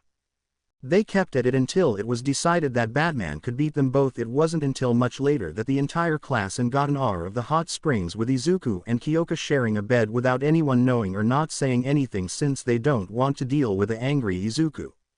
The next morning, Aizawa woke everyone up early in the morning with an air horn. Class 1A stood in a group. The sleep-deprived kids' attention was taken up by Mandalay, who started today's training. Mandalay, hope you all got a good rest because now you will live hell. We will train you all to the limit of your quirks and physical ability until you surpass them. Don't even think you can get out of it by passing out. We will just throw water on you and make you continue. The pros laughed at the paled faces of the students. Ragdoll, let's get started. Ragdoll cheered while finishing to set up the areas for quirk training. Aizawa took Izuku away from the rest. Aizawa, alright Izuku, I know you're still pissed at me, but your training will be fighting me. Izuku wasted no time hitting Aizawa multiple times in the gut, making Izuku kneel down, spitting out saliva as Izuku kicked his face, sending him to a tree. Aizawa, I didn't say start. Izuku, life is unfair. A villain won't wait. If you're ready, why should I? Shota smirked and got up, holding his scarf as Izuku pulled his fist up in a boxing stance. They ran up to each other, both with one fist in the air ready to hit the other. Time skip. Nearing the end of the training, everyone in class was tired, somewhere even bleeding, Izuku being one of the bleeding one. His whole body was black and blue. He could barely lift one arm. Ragdoll, alright everyone did great, so great in fact that we're gonna let you all make dinner tonight. Everyone groaned, some even considering just not eating nothing and sleep hungry. Izuku, I'll go look for some fish. Kiyoka, I'll help. They left together and started walking to the lake when Izuku took his pocket knife out. Izuku, someone following us. Izuku whispered in Kiyoka's ear. Kiyoka tensed up and started activating One for All. Izuku, when I say now jump. Kiyoka nods and they keep walking until they hear a twig break. Izuku, now. They both jump. Izuku threw his knife and Kiyoka used her scream, breaking a huge rock to dust. Whoever was there used the dust to his advantage and ran to them, hitting Izuku in the neck, making him pass out. Kiyoka. Izuku. Kiyoka used full 25% of One for All electricity coursing through her body as she jumps towards the assailant and punched the ground, making a huge crater, but the person was already gone. Kiyoka could see the person in the distance with Izuku on their shoulder. Kiyoka ran, but she felt a sting on her neck. She took it out and it was a dart. Kiyoka. Ah crap. Kiyoka passed out. The person responsible for the dart came out of the shadow. Momo. Well, that was easy. With Izuku. Izuku groaned as he slowly opened his eyes. Oh good, you're awake. Izuku looked where the voice came from and frowned. Izuku. May, where's your owner, you mutt? May frowned and impaled the screwdriver on Izuku's hand, making him grunt in pain. Amanda. Now that wasn't very nice, now was it? Amanda appeared behind May. Amanda. Now Joker, let's have a chat. We see a bloody Izuku breathing heavily, spitting out blood on Bane's boot. Izuku. Hey ups. Bane frowns and punched Izuku again on Izuku's already broken nose. Izuku. Ard fuck, take a joke, asshole. Ananda. That's enough Bane. Now Izuku, are you gonna talk? Izuku. Alright. What you do is you go down to your local pharmacy, ask for something called Viagra and it will help you go fuck yourself. Amanda. Bane. Izuku. Not much honor in punching someone who can't punch back. Bane. Sorry mijo. Izuku. Bane punched him again, breaking a front tooth. Izuku. God damn it, that one really hurt. Amanda. Good. The phone on the computer started ringing. Amanda.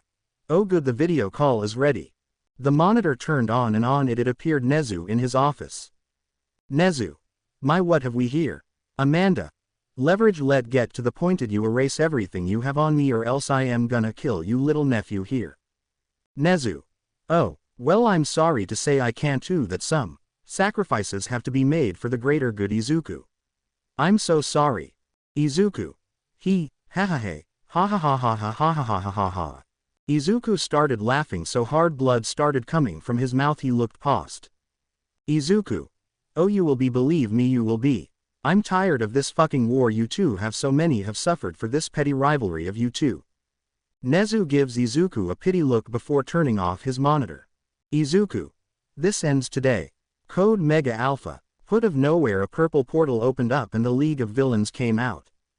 Ignore Kurogiri for now. Amanda. Grave mistake. Clayface. Bane. Kill them. Bane and May smirked and lean against the wall with their arm crossed. Amanda. What are you doing, you idiots? Kill them. Izuku. What they're doing? Amanda saw Izuku get up, his chains turned into May's clay. Izuku is following the plan. Shigaraki. Shigaraki nods and throws Izuku a shotgun. Izuku. Now, why so serious? Izuku shoots Amanda's gut, making her legs to give up. Izuku puts the shotgun right on Amanda's head. Izuku. Let's put a smile on that face. Izuku shoots Amanda's head. Everyone takes a sigh of relief. You might be wondering just what the hell is going on. Well. Asterisk. Flashback. After sport festival, we see Izuku sleeping. When he wakes up by a sound, he looks at the clock and it was 3 a.m. He feels around the bed but feels May is not there. Izuku. May. Izuku got up and went towards the noise to the basement, aka May's lab. He took a peek and saw May transforming into Clayface. Izuku. May. Clayface. Izuku. Izuku. What the hell is going on here? Clayface. Shish all. I'll explain, please just calm down. Izuku. Fine. And so Clayface did. She went on to explain everything that happened to her and why she was here. Say Izuku was crushed was an understatement. Izuku. I can't be too mad at you even if I want to. You're being free to do this, but answer me this, my family, do they know? Clayface. Yes, they know. Izuku. So they know and are keeping quiet for what? What's the end game of all this? Clayface. Nothing for us, we're nothing more pawns for them. Izuku. Then this pawn is gonna become a king with your help. Clayface. How? Izuku. By killing one of the kings, aka Amanda, but before that we need more manpower, and I know where to get it. Time skip the place, the League of Villains headquarters. We see everyone goofing off, Dabi twice and Toga playing Mario Kart, Shuichi and Stain sharpening their blades, Kurogiri cleaning glasses while Shigaraki was thinking of a plan to attack Ua when something broke the window. It was a gas bomb, everyone coughing trying to escape but they pass out. Izuku. That was easy. May. Gotta love my honey's Ivy knockout gas. Izuku. You're right about that, alright, help me tied them up. Ivy. Ivy. Yeah. And she did, tied everyone up in her veins. May put a helmet on Kurogiri who was waking up. Kurogiri. What the he? Before he could continue, May pressed the button. Kurogiri screamed in pain as he was slowly transforming from Nomu to his real form. Oboro. W. What did you do? Izuku. Freed you all for one's control, don't worry, you still have the Nomu portal power. Oboro. But why? Izuku. Simple, we need manpower now, can you help us? Oboro. You got a deal, white boy. Izuku. First off, all help us convince them to join us. Oboro. You got it, man. When the rest of the league woke up, it took a long time to convince them, especially for Shigaraki, but when Oboro showed Shigaraki that all for one was just gonna, like Shigaraki said, pull an Orochimaru and take over his body, he decided to join Izuku's side. Stain. Alright kid, you got us on your side, what is your plan? Izuku. Simple, you've been betrayed by all for one, May by Amanda, me by Nezu and my family, so we're gonna play all three of them. First we're gonna take Amanda down, after that Nezu, after that all for one, and one for all. Does quirks have lived long enough? They need to go. Shigaraki. And how are we gonna do all that? Izuku. Let's start with Amanda. Back to the present. Oboro. Well, the first piece is down. I still don't get why you let Bane beat you and May shoot you. Izuku. Simple, it needed to look realistic. The gunshot was a calculated risk. Toga. Yay, we did it. Dabi. Nah, we're only getting started. How are we gonna take down Nezu? Izuku. Simple, we're not taking him down, we're gonna make him our puppet. Ivy, did you get it? Ivy appeared out of a small flower in her girlfriend's May's head. Ivy. Yup, all the illegal shit Nezu ever done. Stain. I see what you're doing. Bane. There are many ways to take down a giant. Nice job, mijo. Izuku smiled, feeling like a kid being praised by his father. Ivy gave the flash drive to Izuku. Izuku. Alright, while I take care of this, you all get cozy. May. Welcome to your new life. As of now you're all agents of the agency. Oboro. Hey kid, we got a problem. Izuku. What's that? Oboro. The training camp for your class is under attack. Izuku. Kiyoka. Oboro. Exactly. Oboro made a portal. Oboro. Go on, I'll make sure Toga and Dabi don't burn the place down. Toga and Dabi. Hey. Izuku nods and runs through the portal, making it to the camp. Running through the woods, Izuku heard a growling. Izuku looked behind him and saw red eyes. Something pushed Izuku to the ground and roared inches from his face. Time back to Kiyoka. Poor. I wake up from a splash of water on my face. I try to get up, but I have chains on my wrist and ankles. Momo. I wouldn't even try to escape, they're made with quirk-canceling metal. Kiyoka. Momo, what the fuck, let me out. Momo just slaps me hard. Momo. You don't get to make demands. Kiyoka. Why are you doing this? Momo. To teach you a lesson, never, and I mean ever, betray someone from the Yakuza. The door opened and in came a man in a suit with a needle. Kiyoka. What are you gonna do? Momo. Do it. Third person. Poor. The man nods and injects Kiyoka's neck with the needle. Kiyoka screams in pain as she starts to grow. The shackles are broken as her hands and become paws. She grows a tail. Slowly but surely Kiyoka transforms into a Nomu under Momo's control. Momo. You should feel honored. This Nomu serum cost me millions of dollars. Now your first order. A man comes in dressed in black as he makes a portal to the camp. Momo. Kill everyone in the camp. Kiyoka screams and runs to the camp, ready to follow her master's order. Kiyoka sees someone running. Kiyoka growls and jumps at the person pushing him to the ground and roars inches from his face.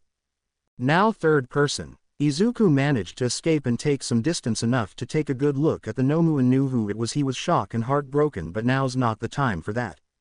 Izuku. No, Kiyoka, wait. Izuku tries to say, but Kiyoka said nothing, just screamed, ran to him and grabbed him by the neck, but not for long since Kiyoka threw him to a tree, breaking it. Izuku. First of all, I'll second. All right, Kiyoka, guess I'll have to take you to Himiko the hard way. Izuku screamed when he said her name. It made Kiyoka scream again and run to him, but this time Izuku grabbed Kiyoka's and pushed Izuku to a tree over and over again, slamming Kiyoka's head until Kiyoka grabbed him by the waist with her tail, throwing him through the wild pussycat's window, making a huge sound, causing Kiyoka to scream, holding her ears in pain. Izuku looked shocked since Kiyoka's eyes were pure red. Izuku. She's weak to sound. Izuku said to himself as he was getting up. The rest of the class and the pro heroes came in, saw the Nomu and got ready to attack her. Izuku got in front of it. Eraser. Izuku, get out of the way. Izuku. No, it's Kiyoka. Shota grabbed Izuku and they dodged Kiyoka's punch that caused a huge crater. The rest of the pro and students started fighting her. Shota. Was Kiyoka? She's gone now, we need to kill it. Izuku. No, I know Kiyoka is still in there. Shota. Izuku, I'm sorry, but... Izuku ignored him and punched him on the gut, taking the wind out of him, and grabbed his scarf. Izuku. This is a really bad idea. Izuku ran towards Kiyoka, dodging his classmates' attacks that were directed at the Nomu. Izuku jumped on top of Kiyoka and put the scarf in her mouth, pulling back on the scarf, using it to hold on as Kiyoka tried to throw him out of her. She jumped and started flying. They crashed, landed far away from the rest. Izuku coughing up blood as he tried to get up but fell in pain. He looked behind him and saw his leg broken. He started crawling, but not for long, as Kiyoka grabbed Izuku by the neck and pushed him onto the mountain wall, roaring at him, about to kill him, but the beast flinched as Izuku gently rubs his hand on her cheek. Izuku. This is a long shot. Izuku. I'm just the boy inside the man, not exactly who you think I am. Trying to trace my steps back here again, so many times. I'm just a speck inside your head. You came and made me who I am. I remember where it all began, so clearly. Kiyoka slowly let Izuku go. Izuku grunted in pain but continued. Izuku. I feel a million miles away, still you connect me in your way. And you create in me something I would have never seen. When I can only see the floor, you made my window a door. So when they say they don't believe, I hope that they see you in me. After all the lights go down, I'm just the words, you are the sound. A strange type of chemistry, how you've become a part of me. And when I sit alone at night, your thoughts burn through me like a fire. You're the only one who knows who I really am. Kiyoka's vision started to get blurry as her red eyes started to go back to normal. We all wanna be somebody, we just need a taste of who we are. We all wanna be somebody, we're willing to go but not that far. And we're all see-through, just like glass. And we can shatter just as fast. That light's been burned out for a while, I still see it every time I pass. It was lost in the coldness of my mind, behind a box of reasons why.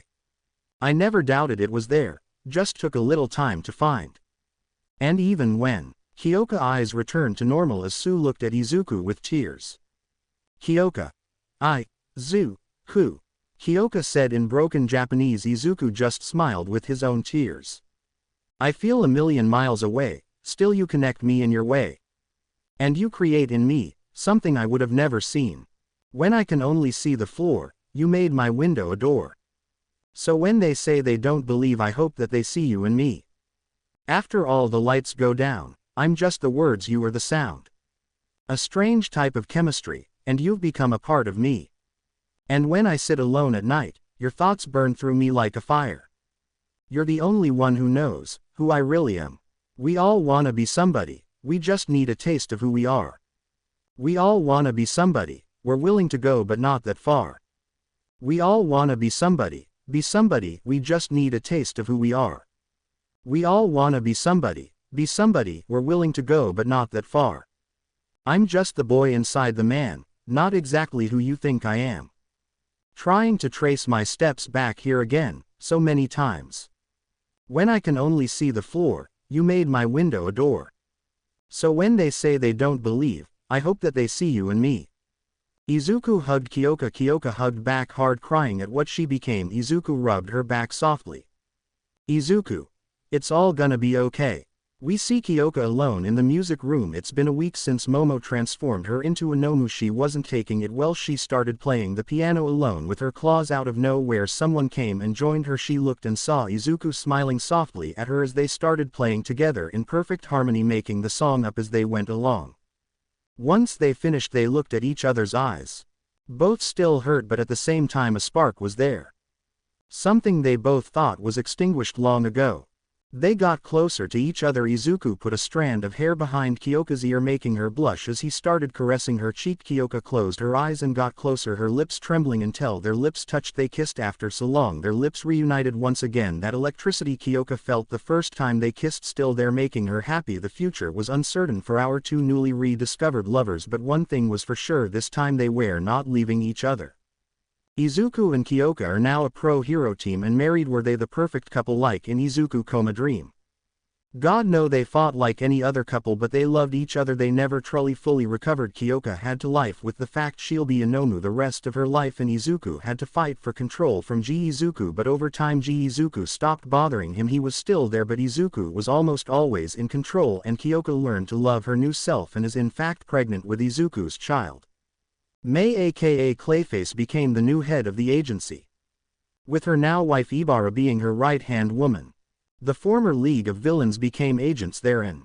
Are respected heroes, if not a bit weird. Himiko Toga married Ochako Uraraka twice, goes to therapy, loved it so much he quit the hero life and became a therapist himself, helping people like him. Shigaraki learned to use his quirk to the fullest and married a certain pro-hero Bunny Stain made Spinner his appendices. Both are part of the underground heroes scene. Oboro is a famous daylight and married Midnight, and so on and so forth, but the two more important, Bane retired from that life and now owns his own gym. He and Izuku fight regularly and build a type of father-son relationship. And Dabi, it took years and a lot of therapy, but he forgave his father and now visits them regularly, except Shoto for reasons you'll soon find out.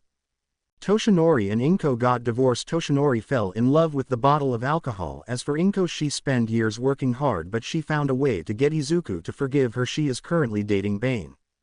Momo Yaoyorozu and her whole family were exposed and taken to jail, but Momo never made it to jail. She was killed on her way to jail. All they found was a bloody knife. They never found her body. Bakugo is at the top. He became the #1 hero, but he is alone, no friends or family, being disowned by both. His ego and attitude only got worse over time till he became the embodiment of fake heroes.